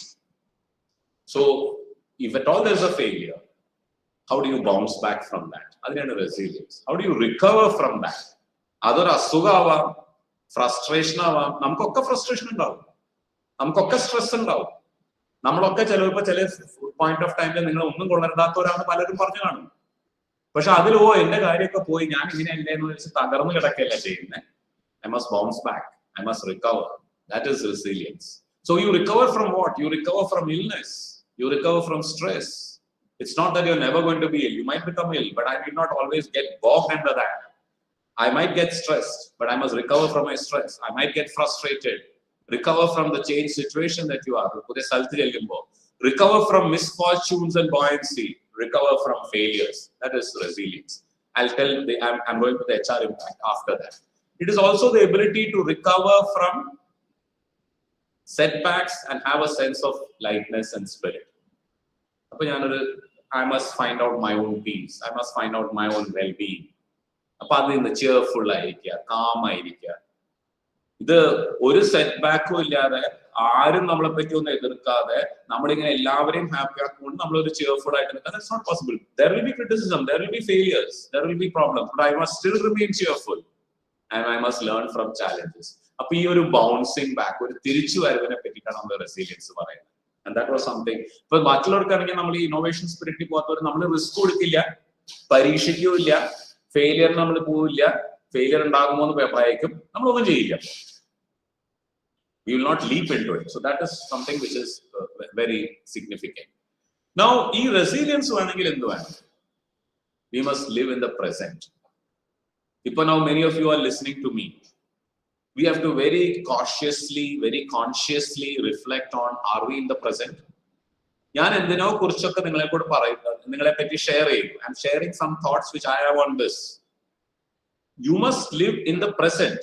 ഇപ്പോ 10-11 ഇടയില് അല്ലെങ്കിൽ 11-12 ഇടയിൽ ഞാൻ ഇതിനെ പറ്റി പറയുന്നതിനെ പറ്റി ആണോ നിങ്ങൾ ചിന്തിക്കുന്നത്? ഇതെന്നെ സ്വാധീനിക്കുന്നുണ്ടെന്നാണോ ചിന്തിക്കുന്നത്? Some of you yes. പക്ഷെ പലപ്പോഴും നമ്മൾ എന്താ ചിന്തിക്കുന്നത്? Most of our time is either in the past or in the future. ഇത് നമ്മൾ പഠിക്കുന്നവർ ധാരാളമായിട്ട് ബാധിക്കുന്നുണ്ട്. ഇന്നലെ സംഭവിച്ചത്, കഴിഞ്ഞ ആഴ്ച സംഭവിച്ചത്, കഴിഞ്ഞ വർഷം സംഭവിച്ചത്, അയാൾ എന്താ അങ്ങനെ എന്നോട് ചെയ്തത്, ഇതെന്താ എന്റെ ജീവിതത്തിൽ ഇങ്ങനെ സംഭവിച്ചത്. So I'm in the past or I'm in the future. പഠിച്ചു കഴിഞ്ഞാൽ ജോലി കിട്ടും, ജോലി കഴിഞ്ഞാൽ എനിക്ക് ജോലി വന്നാൽ നല്ല ശമ്പളം കിട്ടും, ശമ്പളം കിട്ടിയാൽ എനിക്ക് കല്യാണം കഴിക്കാൻ പറ്റുമോ, കല്യാണം കഴിഞ്ഞാൽ എനിക്ക് കുഞ്ഞുണ്ടാവുമോ, കുഞ്ഞുണ്ടായാൽ ആ കുഞ്ഞ് പഠിക്കുമോ, ആ കുഞ്ഞ് പഠിച്ചാൽ ആ കുഞ്ഞിക്ക് ജോലി കിട്ടും. Always I'm bound by the future. So we must live in the present. ഓരോ സമയത്തും ആ സമയത്ത് ചെയ്യുന്ന കാര്യം, ഞാൻ നോട്ട് ഓൺലി യു, even ഞാൻ നിങ്ങൾക്ക് ഡെലിവർ ചെയ്യുമ്പോൾ ഞാൻ ഈ ഒരു ആശയം പങ്കുവെക്കുന്നതിൽ I must give all my might and heart and thought on it. ഞാൻ ഇന്നോവേഷനും റെസിലിയൻസും HR ടെക്നോളജിനെ എങ്ങനെ സ്വാധീനിക്കുന്നു എന്നുള്ള ആശയത്തിൽ അങ്ങറ്റം ഡീപ് ഡൈവ് ചെയ്ത് അവതരിപ്പിക്കണം. അതിനിടയ്ക്ക് ഇന്നലെ നടന്ന വഴക്കിനെ പറ്റി ചിന്തിക്കാൻ പോയി കഴിഞ്ഞാൽ ഐ ബി ഇൻഎഫിഷ്യന്റ്. ഓർ നാളെ നടക്കാൻ പോകുന്ന കാര്യത്തെ പറ്റി ചിന്തിച്ചാൽ I might get affected. So I must live in the present. Even when we are taking food, ചില ആൾക്കാർ ഭക്ഷണം കഴിക്കുന്നതിന്റെ ഇടയിൽ മൊബൈൽ നോക്കിയിട്ട് ആ മൊബൈലിൽ വന്ന രീതിയിൽ ഭക്ഷണം വേണ്ടെന്ന് വെച്ചാൽ പോകുന്നു, ആ പ്രസന്റ് നഷ്ടപ്പെടുന്ന സിറ്റുവേഷൻസ് ഒക്കെ സംഭവിക്കുന്നുണ്ട്. So we must be very conscious of what I have. Human റിസോഴ്സിന്റെ ഒരു കൺസേൺ ആണ് എന്റെ ഓർഗനൈസേഷൻ എനിക്ക് എന്താണുള്ളത്. All of us have got something good. Nobody is created with everything bad. Good in me, try to recognize and appreciate that and what I can. എനിക്ക് പറ്റാത്ത കാര്യങ്ങളെ പറ്റി പലരും ഹാവിംഗ് ലോട്ട് ഓഫ് സ്ട്രെസ്. അയാളെ പോലെ പാടാൻ പറ്റുന്നില്ലല്ലോ, ഇയാളെ പോലെ സൗന്ദര്യം ഇല്ലല്ലോ, അല്ലെങ്കിൽ അയാളെ പോലെ എനിക്ക് ഓടാൻ കഴിയുന്നില്ലല്ലോ, മറ്റാൾ ചെയ്ത് എനിക്ക് ചെയ്യാൻ പറ്റുന്നില്ല. Not you are thinking about what you cannot. Think about what you can. It might be very simple, it might be very small, but think about what you can and what you have and best use of one's potential. അങ്ങനെ നമ്മൾ ചിന്തിച്ചാൽ there is always an opportunity to have resilience. എനിക്കും തിരിച്ചു വരാം, എനിക്കും വിജയിക്കാം. Maybe I'm not going to become Einstein, but I can think. അങ്ങനെയാണ് Uber ചെയ്തിട്ടുള്ള ഒരു ഈ നേരത്തെ പറഞ്ഞ സ്റ്റാർട്ടപ്പ് എക്സാമ്പിൾസ് എല്ലാം. We don't have that much of time to go back into it. So they all did that with whatever how the whole idea of Microsoft came in. ഇങ്ങനെയൊക്കെ ചിന്തിച്ചാൽ നമുക്കാണ് ഇവരൊക്കെ പരാജയം നേരിട്ടിട്ടുള്ളവരാ, പ്രശ്നങ്ങൾ നേരിട്ടിട്ടുള്ളവരാ. പക്ഷെ അവരെന്ത് ചെയ്തു? എനിക്കിത് പറ്റും, ഞാൻ വിചാരിച്ചത് ചെയ്യാം എന്ന് വിചാരിച്ച ആ ടെക്നോളജി ആ സമയത്തെ ബെസ്റ്റ് യൂസ് ചെയ്ത് transform themselves. That is where concern comes. So I've just given 1 or 2 pictures. You see this man, Steve William Hawkins, വളരെ യങ് ഏജിൽ ക്യാൻസർ വന്നു, വീൽ ചെയർ അല്ലാതെ മൂവ് ചെയ്യാൻ പറ്റിയില്ല. There was a concept that he will die very soon. അങ്ങനെയുള്ള ലോകത്തെ വളരെ renowned ആയിട്ടുള്ള ഒരു ഫിസിസ്റ്റും കോസ്മോളജിസ്റ്റും ആയിട്ട് മാറി. He lived for more than 70 years. അങ്ങനെ വീൽ ചെയറിലാണ്. സാധാരണ മനുഷ്യർ ഇങ്ങനെ ഒരു അവസ്ഥയിൽ വന്നാൽ എല്ലാം പോയി തകർന്നു തരിപ്പണായി, മതി അവസാനിപ്പിക്കാം എന്നാണ് ചിന്തിക്കുക. But then there are a number of examples like that in film, in science, in sports, how this happened. I'm just giving 1 or 2 examples. This is another example. We have understood him as a space scientist. The space vehicle went, then he went into VSSC, ISRO, project director, Indian president.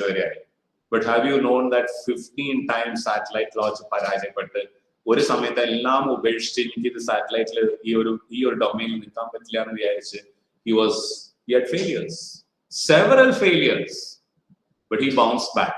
Resilience ന്റെ ഒന്ന് രണ്ട് ഉദാഹരണങ്ങൾ quick ആയിട്ട് പറഞ്ഞു. ഇനി the third in HR concern is efficiency. What is this efficiency? Getting things done. ഞാൻ ചെയ്യണമെന്ന് ഉദ്ദേശിക്കുന്ന, ഞാൻ ചെയ്യണം എന്റെ മൈൻഡ് സെറ്റ് പറയുന്ന കാര്യങ്ങൾ ചെയ്താൽ you are efficient. So you are working to attain what you planned with your new ideas. And angane cheyuma, I must use data and information. That is a tech embedded background. I must understand that AI gives a lot of support in different things. I must learn that support, use that support judiciously. And as was said by the chairperson again, ethically, with value system. Ide technology which in joining atom bomb attack ellarum kolla. I am trying to use data, I am trying to use information to make life meaningful, to make life beautiful, to create a transformation which is so significant. That's efficiency. Data analytics, irrespective of whatever your discipline you are, you may be in economics, political science, engineering, medicine, all for data analytics in diagnostics, in getting the results, and they are using it. So that's where your efficiency comes. Best use of technology in your favor. So we are not stopping technology from coming. We are trying to use technology to our favor. That is the whole system of the human resource management, is empowering people to take best use of technology. If you are a teacher, make best use of technology. Try to enhance your visibility and space. I can become a teacher for a large number of students, even beyond my organization. Best use of technology, that is efficiency. That is what actually HR management is doing. So HR, the last perspective is managing the self. If I'm not managing my own self, I cannot become a model before others. സമയത്തിന് വരണമെന്ന് എല്ലാവരും പറഞ്ഞു, ഞാൻ സമയത്തിന് വന്നില്ലെങ്കിൽ ആരെങ്കിലും സമയത്തിന് വരും. നുണ പറയരുതെന്ന് എല്ലാവരോടും പറഞ്ഞു, ഞാൻ നുണ പറഞ്ഞ ആരെങ്കിലും നുണ പറയാതിരിക്കും. അപ്പോൾ I must also discover the self before anything. When I'm asking others to use technology, do I use technology appropriately? When I'm asking others to think proactively, am I thinking proactively? So I must also do this. Am I using my potential with external support? That external support is technology. Am I using that? If I'm not using this, I cannot ask others to do it. So this is primarily a first and most important, but I also invite this into me. Our technology, our building up, our analytical strength, our resilience, our innovation, I'm bringing it into me. So self-management is important in that aspect. Finally, I'm closing with this. നമ്മൾ ആദ്യം ഒരു slide കണ്ടു where I said HR is starting from recruitment, selection, induction, development, maintenance, and you want a talent pool. Now, what is HR doing in a tech embedded landscape? It is using human power to innovate. And if an organization is using human power to innovate, it will be a successful organization. Rather than using it as a means to just doubt certain things. Prepare a statement, technology support will not come in a big way. And there, mindset and resilience has to prevail. Right mindset change values, ethics. I look at that and take best use of it. And I make best use of technology. The best use of technology is possible. Appo angane oru ecosystem create cheyyum. Human power il vishwasamulladu, human power ne innovate cheyan anuvadikkunnathu, technology the best possible use possible aakunnathu, and right mindset um resilience ullathu. We see that resilience issue in a big way. With that, I'll just stop. Somebody says that you failed in an examination. Udana ആത്മഹത്യ ചെയ്തു. അല്ലെങ്കിൽ ഞാൻ ഉദ്ദേശിച്ച പരീക്ഷയ്ക്ക് ഇതിൽ പോയി അത് കിട്ടിയില്ല, ആത്മഹത്യ ചെയ്തു. ഞാൻ സ്നേഹിച്ച പെണ്ണ് എന്നെ സ്നേഹിക്കാൻ സമ്മതിക്കുന്നില്ല, അല്ലെങ്കിൽ സ്നേഹിക്കുന്നില്ല എന്ന് പറയാം, ഉടനെ ആത്മഹത്യ ചെയ്യുക. This is where the resilience is a very strong component. We see the whole entire media filled with that. So it's not an end of anything. You will have setbacks, you will have failures, but you are still relevant. And you use your potential to the best possible extent. That is the biggest challenge which HR has before you. So thank you so much. I have shared my thought on this. I wish you all your very best in all your learning environment. And as we say in many of the conferences, these are some certain things over which you have to think and apply your mind. If it is sensible, try to relate it to yourself. Then you will see some difference in you. Otherwise, it's just attending and then going. So let it not happen in that form. Let there be beautiful outcomes in your process. Thank you, and I wish you all the best. Now, yeah, the chair can take over. If we have questions, we can deal with it. Thank you. Thank you, sir.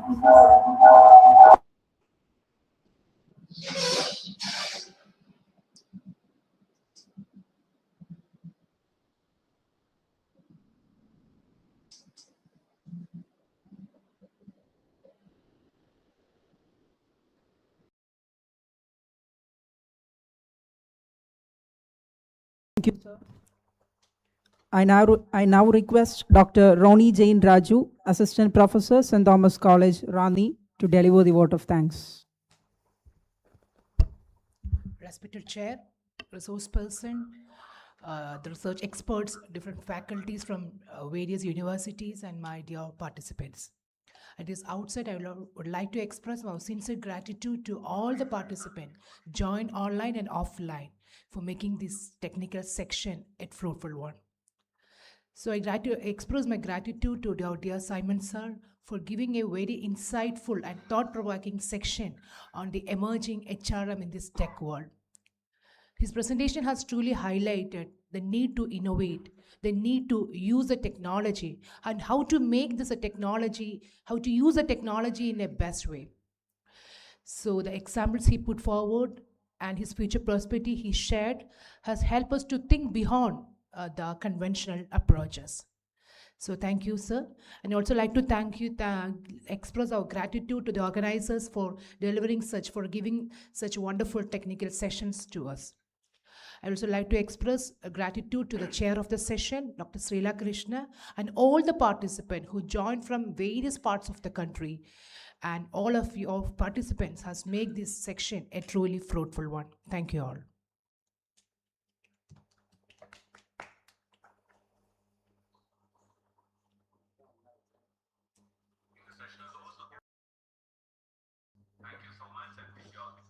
Okay.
Good afternoon.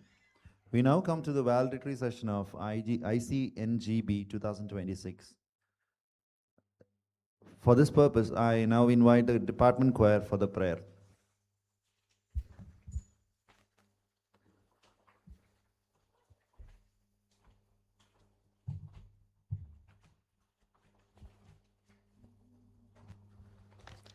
Light of the world, you step down into darkness.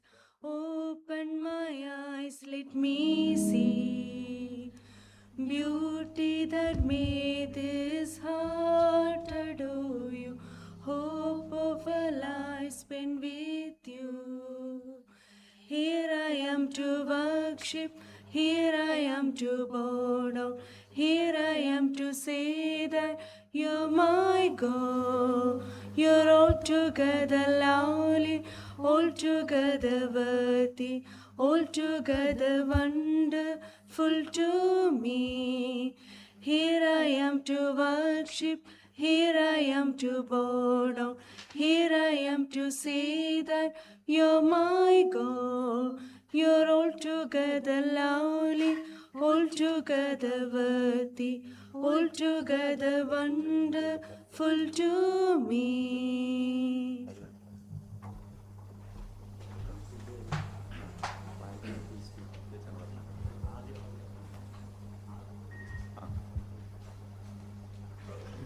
Now may I kindly invite the dignitaries to get on the stage for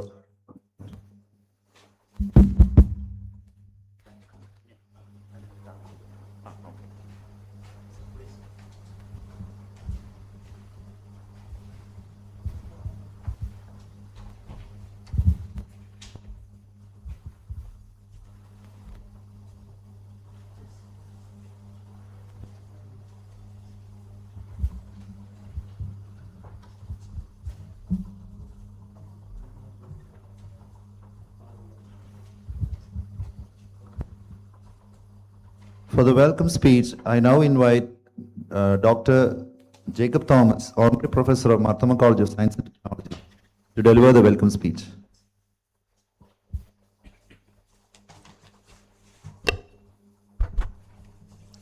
Good afternoon to all. The chairman's session or the head of the department, Dr. Benson Kunyun, respected dignitaries on the dais and off the dais, dear participants. Now we come to the fag end of our international seminar. That is the valedictory session of the 4th International Conference arranged by the Postgraduate Department of Commerce, Marthoma College of Science and Technology, Ayur. This conference is conducted in association with the International Skill Development Corporation, ISDC UK, and Indian Accounting Association, Kerala branch. The two-day international seminar focuses on mainly the next-gen business, global economic and management trends. We have 4 technical sessions for the last 2 days.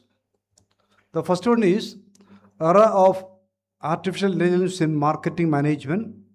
The session is led by Dr. P. Ravi from MS University, Tamil Nadu. The second session is mainly related to investment strategy and financial inclusions, investor funds. The session is taken by our international resource person, Mohammad Uwais Mohammed, University of Wales from Sri Lanka. The third session is the emerging trends in retail consumer banking, led by Sri Ikmal Manoj, Executive Director of Vice President of the Federal Bank. And the fourth and the last session is taken by Emerging Human Resource Management in Tech-Driven Landscape, taken by Dr. Simon Thurtle, Indian Accounting Association President. Over the 3 days, a lot of participants are participated and present their purpose. We go through it, we can see that more than 480 participants were participated.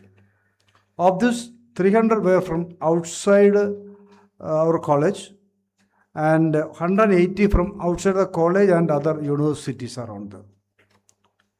And we have selected the most important as the relevant papers, which will be published in either to our ISBN edited books and ISBN conference proceedings in 2 numbers and ISSN peer-reviewed journals, which is expected to publish by the end of the next month is on there.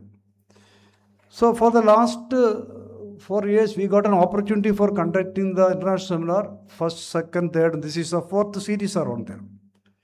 We got a lot of response and feedback from the participants as well as research scholars and eminent personalities and executives, not only in Kerala but also outside Kerala and as well as at the international level is on there. That is why we are again forced to conduct the international conference again and again, maybe around. Only because of the feedback and support from the participants as the well-wishers, which give an enthusiasm on our part to arrange this seminar in every year, and this is the 4th seminar is on there. In this biology section, our chief guest is Dr. K.S. Chandrasekharan, the Vice Chancellor of the Cluster University of Jammu and Kashmir, Jammu and Kashmir. Dr. K.S. Chandrasekhar is very closely associated with our institute, especially both myself as well as our HOD, Dr. Benson Kunji. He has more than 30 years of teaching experience and research and consultancy experience in the field of management studies, including 13 years as the full professor in the University of Kerala.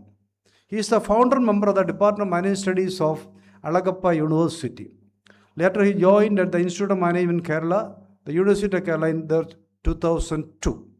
He occupied various positions in the University of Kerala: Acting Vice Chancellor, Registrar, Dean, Faculty of Management Studies, Campus Director of the University of Kerala at Karivattam, Director School of Business Management and Legal Studies, University of Kerala, and Head of the Department of the Institute of Management of Kerala.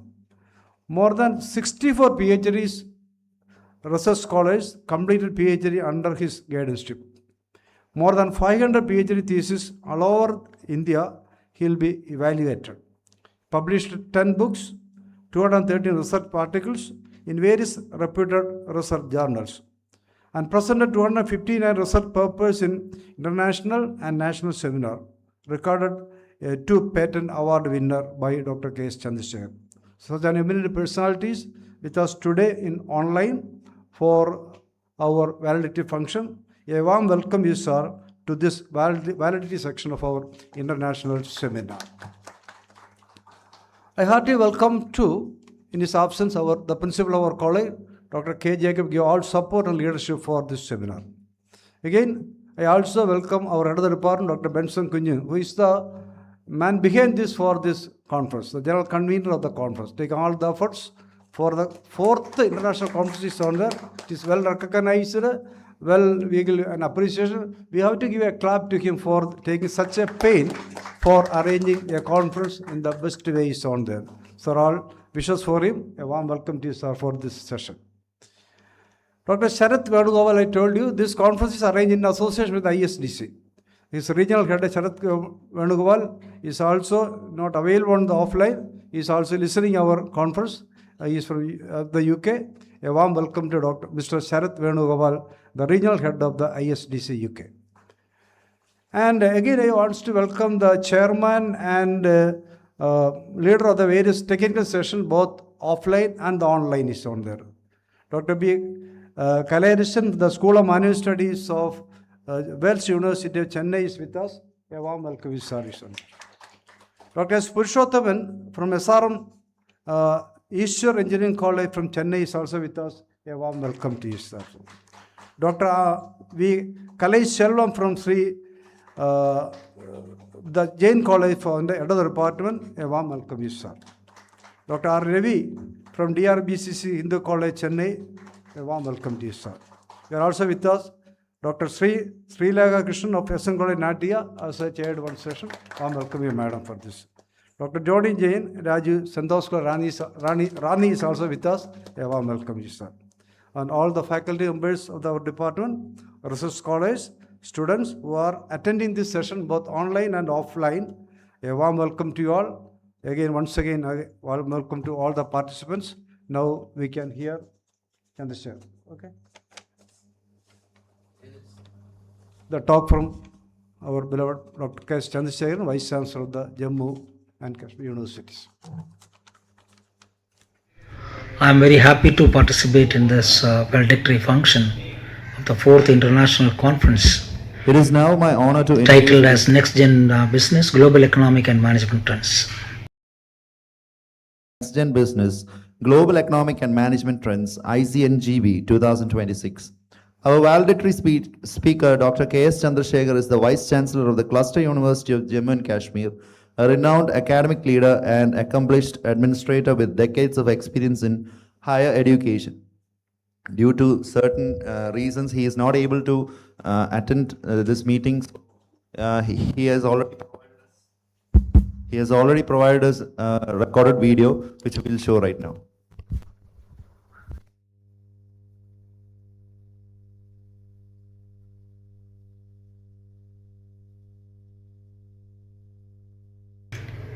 Titled as Next Gen Business, Global Economic and Management Trends.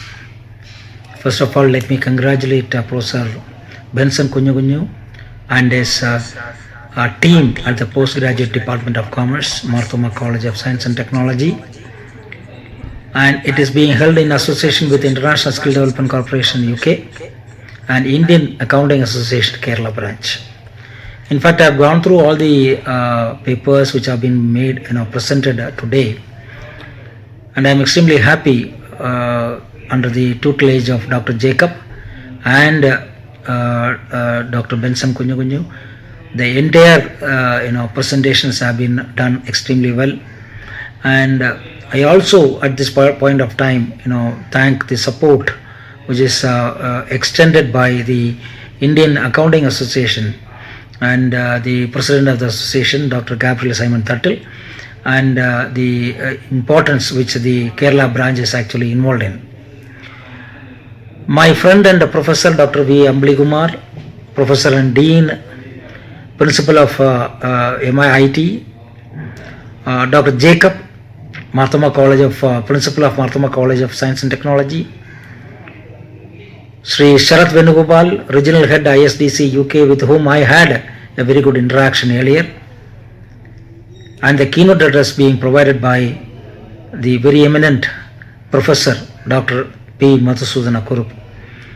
He was the Vice Chancellor of 2 universities. He was the founder Vice Chancellor of Kufos and subsequently at Uttar Pradesh. In fact, one more person whom I would like to really say, a person who has actually supporting the Marthoma College, is Dr. Jacob Thomas, a very good friend of mine for a very long time. He's a professor in the Department of Commerce, is doing an excellent job in terms of the support which is extended to this particular association. Now, if you look at one of the things is that you are looking at what is possible in the next generation. Look at what has happened to Indian economy and what is going to happen to Indian economy. Now, it is projected to be the 3rd largest with an estimated GDP of about 7.3 trillion by 2030. And along with that, it comes annual consumption. The consumption in terms of materialistic things, which includes technology, which includes our food habits, they are going to reach about 14.2 billion tons by 2030. Remember, it was 1.18 billion tons in 1970. UN has given us a SDG goal, which is actually going to be achieved by 2030, which I don't think we are in a position to do that as of now. But India is striving towards becoming a Vikasit Bharat. And definitely I am saying that the path has been already unveiled through the latest budget presented by the central government. And so there are a lot of environmental and economic imperatives which are to be undertaken to boost the jobs, growth and sustainability. Sustainability is a dynamic process which basically is the fulcrum on which our future lies. And there is a need for us to actually look at what sustainability can actually give us. This is where the question comes in terms of moving from normal technology to modern technology. Now, this is something where we need to be very careful. Now, in our country, you look at our middle class. There is a study conducted by a company called Price. They have shown that middle class is fastest growing major segment of the Indian population. And it is now representing about 31% of the population. By 2031, we expect it to be to 38%. And by 2047, when India becomes the Vikasit Bharat, we expect it to be about 60%. By 2030, India will add about 75 million middle class and 25 million rich households, and the total share of the segments will be about 58%. And that actually leads us, whether are we in a position to transform to such a big economy. But look at the numbers, it is phenomenal. In fact, the consumer spending is about, it was currently about 1.9 trillion, will reach about 5.2 trillion by 2031. One of the aspects is the growing urbanization, which is again leading to prosperity. Mumbai, Delhi, Bangalore, Ahmedabad and Chennai, Calcutta have actually shown that there is a growth in terms of the rich households. And these rich households are also increasing in tier 2 cities like Surat, Indore, Bangalore, Ahmedabad and Pune. Now, about 60% of the India's gross domestic products are driven by consumption, similar as that of the United States. In China, it's about 40%. So the growth is going to be now basically looking at that particular point only. And we have more of people, if you look at people in the bottom of the pyramid, they need to, we need to actually promote research in area where we can bring in inclusive growth and sustainable development, and how technology can actually help. Indian knowledge systems are including promoting GI tag products, and products can actually increase awareness. Now, this is where the program, the seminar becomes important, because we are now talking about the developments happening in technology, which is going to replace many products. Mobile phones come across with accessories including chargers one has to carry. Technology is now enabled small adapters, smaller than power banks, which once charged using Bluetooth or other devices, which are now being replaced. Now, one more thing is that all of you remember the antennas, dishes used for television. They are no more extinct. They are no more available. Sooner the electricity poles and wires will become obsolete. As advance in technology, we are going to talk about the pod sleeping, which is going to replace lodges and hotels. And emergence of new fields in terms of biotechnology, IT, communication technology, new materials, micro machines, nanotechnologies, they are going to make a lot of changes to the mankind. And that is where probably the AI, machine learning is going to come to play. As per the Massachusetts Institute of Technology, a study, we say that we are now actually living in the age of AI. Hundreds of millions of people have interacted directly with generative tools like ChatGPT that produce text, image, video and more from prompts. Their popularity has reshaped the tech industry as such, making OpenAI a household name and compelling Google, Meta and Microsoft to invest heavily in technology. Solar power is being rapidly developed around the world and is key to global efforts to reduce carbon emissions. Now, this is where technology related students belonging to commerce and management would be required in order to ensure the businesses are able to run from cost improvement to process improvement, so that ultimately the business transformation is going to be making the companies much better. Goldman Sachs has actually predicted by 2050 we will be excelling in the area of manufacturing, services and agriculture. And that's where technology becomes an important thing. Look at Global Innovation Index, which was launched in 2024. The yardsticks for innovation ecosystem, based on 78 indicators spanning 133 countries. Switzerland ranked first. Among the lower middle income countries, India stood first. But the index score is half of that of Switzerland. So this is where we need to improve. Now probably we had recently a very short war with Pakistan, but at the same time we showcased that technology prowess through Make in India initiatives, public-private partnerships. Now India is one of the top exports in defense technologies, and its values are very high, which will propel the growth of the economy. If all the stakeholders, they come together as a community of solvers to put their might behind it, India at 2047 will be firmly gliding through the expressway of developed economy.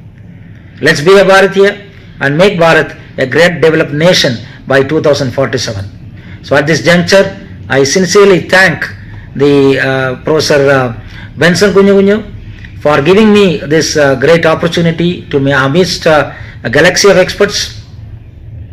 I thank Dr. Jacob, who is the principal, and my dear friend Dr. Jacob Thomas, and all others who are assembled here for this valedictory function. Thank you. Jai Hind. I am very happy to participate in this valedictory function of the 4th International Conference titled as Next Gen Business, Global Economic and Management Trends.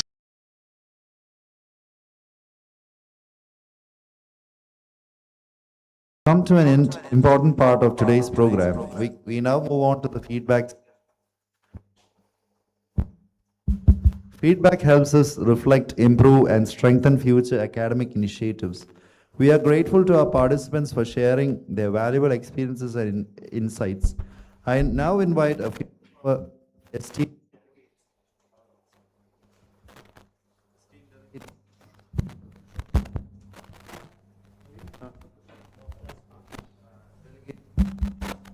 Dr. S. Purushothaman to share a few words on this topic.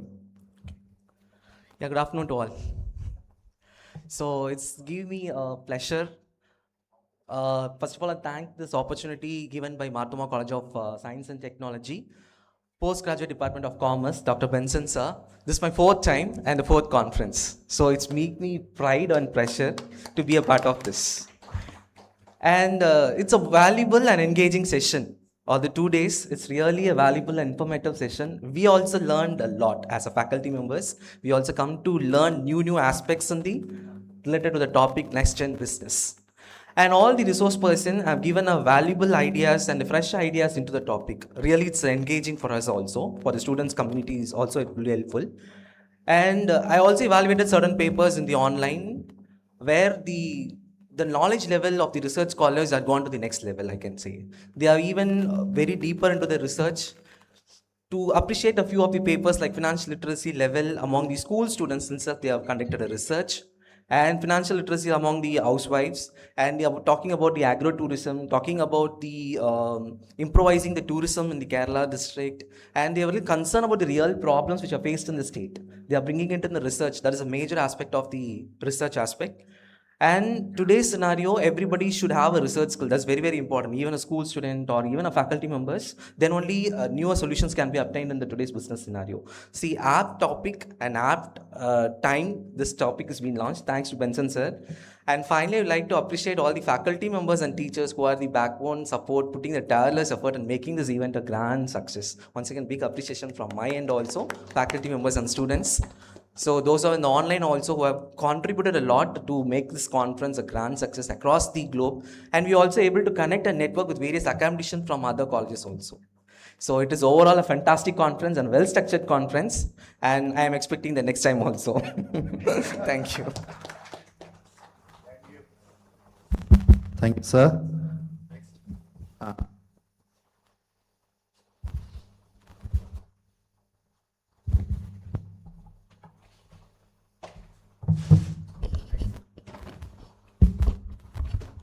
Next, I would like to... Good evening. Good evening all on and off the dais. I felt really surprised that I have heard that word altruistic leadership and altruistic motivation only in papers. But for the past 2 days, I felt it real. All because of the altruistic leadership lives here in the form of Dr. Benson Kunj, as well as the altruistic motivation I have seen in every staff. They are very dedicated and they are very sincere in their work. So there is no words to express more than that. Thank you. Hats off to all.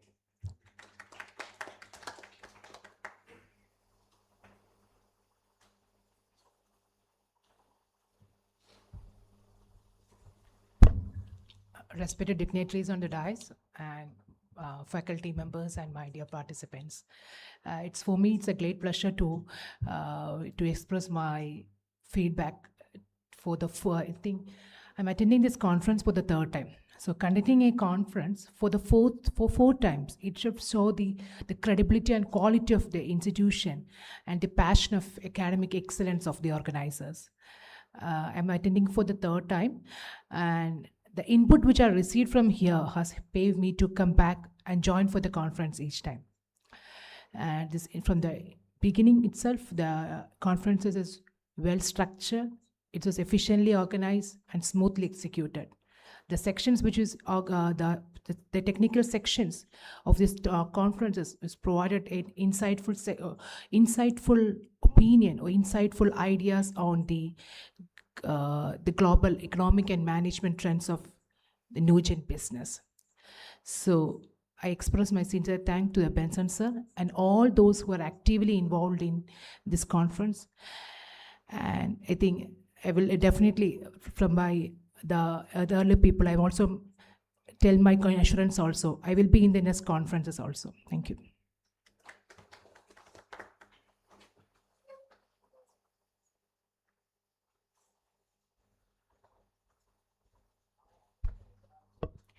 Good afternoon, one and all. Actually, I'm here for the fourth time.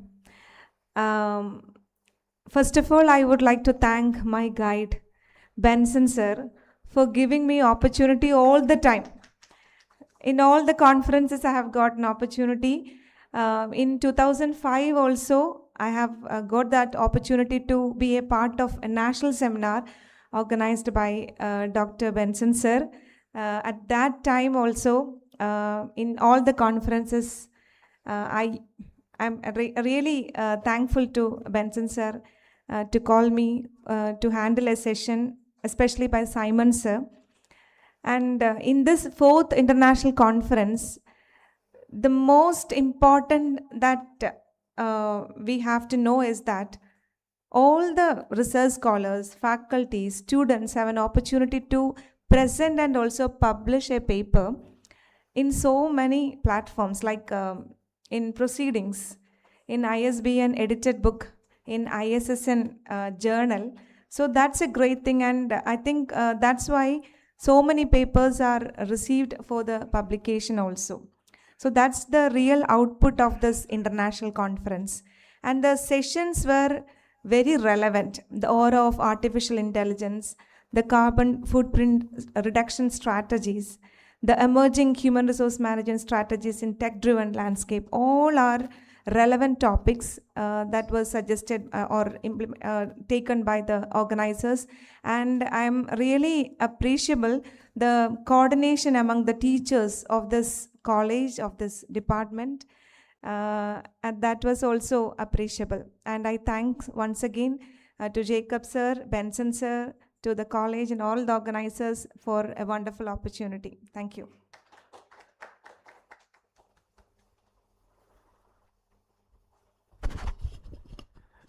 Good afternoon, all present here. I really appreciate last year is the triple star program. Now is the 4th star. Next is going to be a 5-star. I really thanks to that particularly for the 4 stars, management and HOD and professors and the staff members. And one more thing, next time is we are expecting more for the student side. And I impressed for one paper. It should be a government related. One of the person is given the disabled person research is given. I really impressed. This kind of the research should be helpful for not only for me as well as the government. So every researcher, they have to be focused on the social sciences, social science research. It should be helpful and also the willful manner. I really congratulate and great gratitude to the peoples for giving wonderful opportunity, not for me and all the my persons. And the first time and second time and third time and fourth time, next time, fifth time, everybody should present here with the help of those people. That is the 5 stars. Thank you.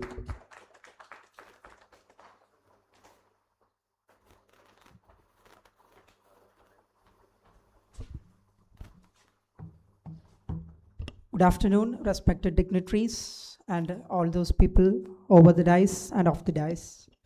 It gives me immense pleasure to be here right now to share the feedback for this 2-day international conference on Next Gen Business, Global Economic and Management Trends. First of all, I want to convey is the excellence and the coordination of this event, especially the sessions yesterday and today were conducted were very productive, and it was very insightful also. It gave so many new informations and so many new knowledge, and not only the knowledge and information, but it gave us the applications that to be applied in the real world scenario. And moreover, the insights shared were very useful for future opportunities and all. And I would like to especially appreciate the backbone for this seamless execution of this event, Dr. Benson sir, and also Jacob sir, and all the faculty members and all the professionals and all the research scholars, everybody. Once again, thank you, and I hope that I can attend the next conference also, since this is my second international conference. I'm really happy that I got many knowledges. That's all. Thank you.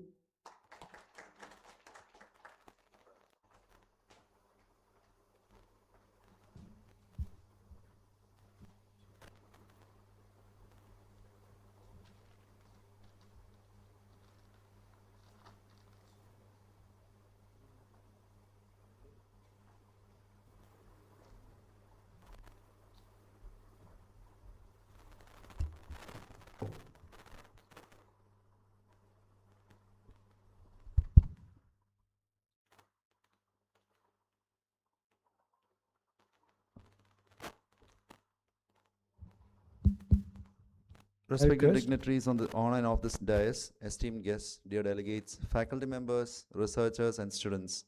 As we arrive at the concluding moment of the 4th International Conference on Next Gen Business, Global Economic and Management Trends, ICNGB 2026, it is my proud privilege to propose the vote of thanks for this valedictory function.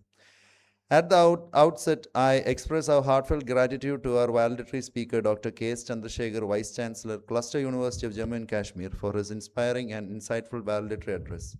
We are also deeply honored by the presence and illuminating keynote address of Dr.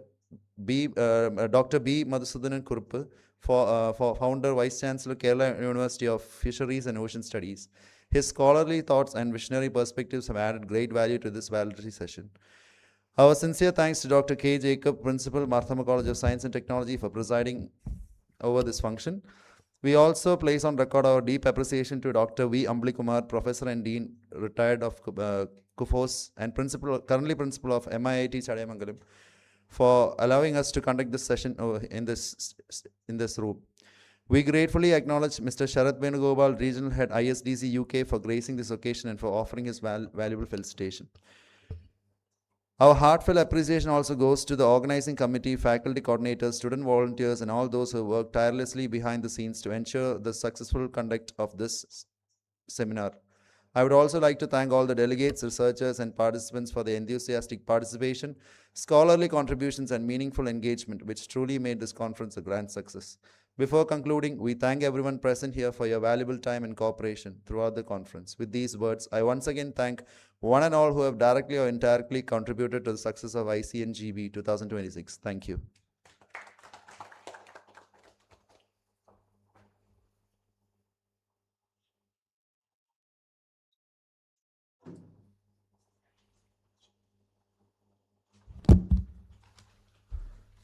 May I request everyone to kindly rise for the national.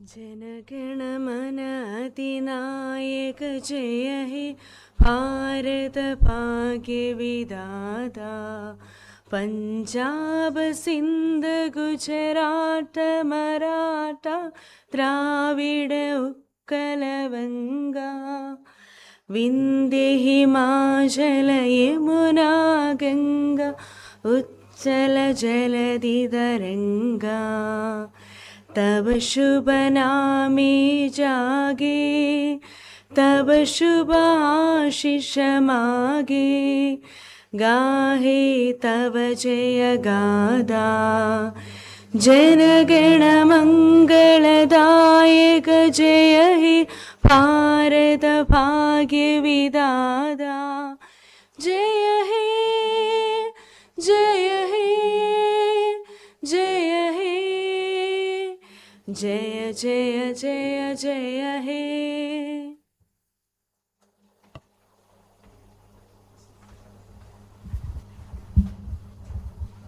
Thank you all.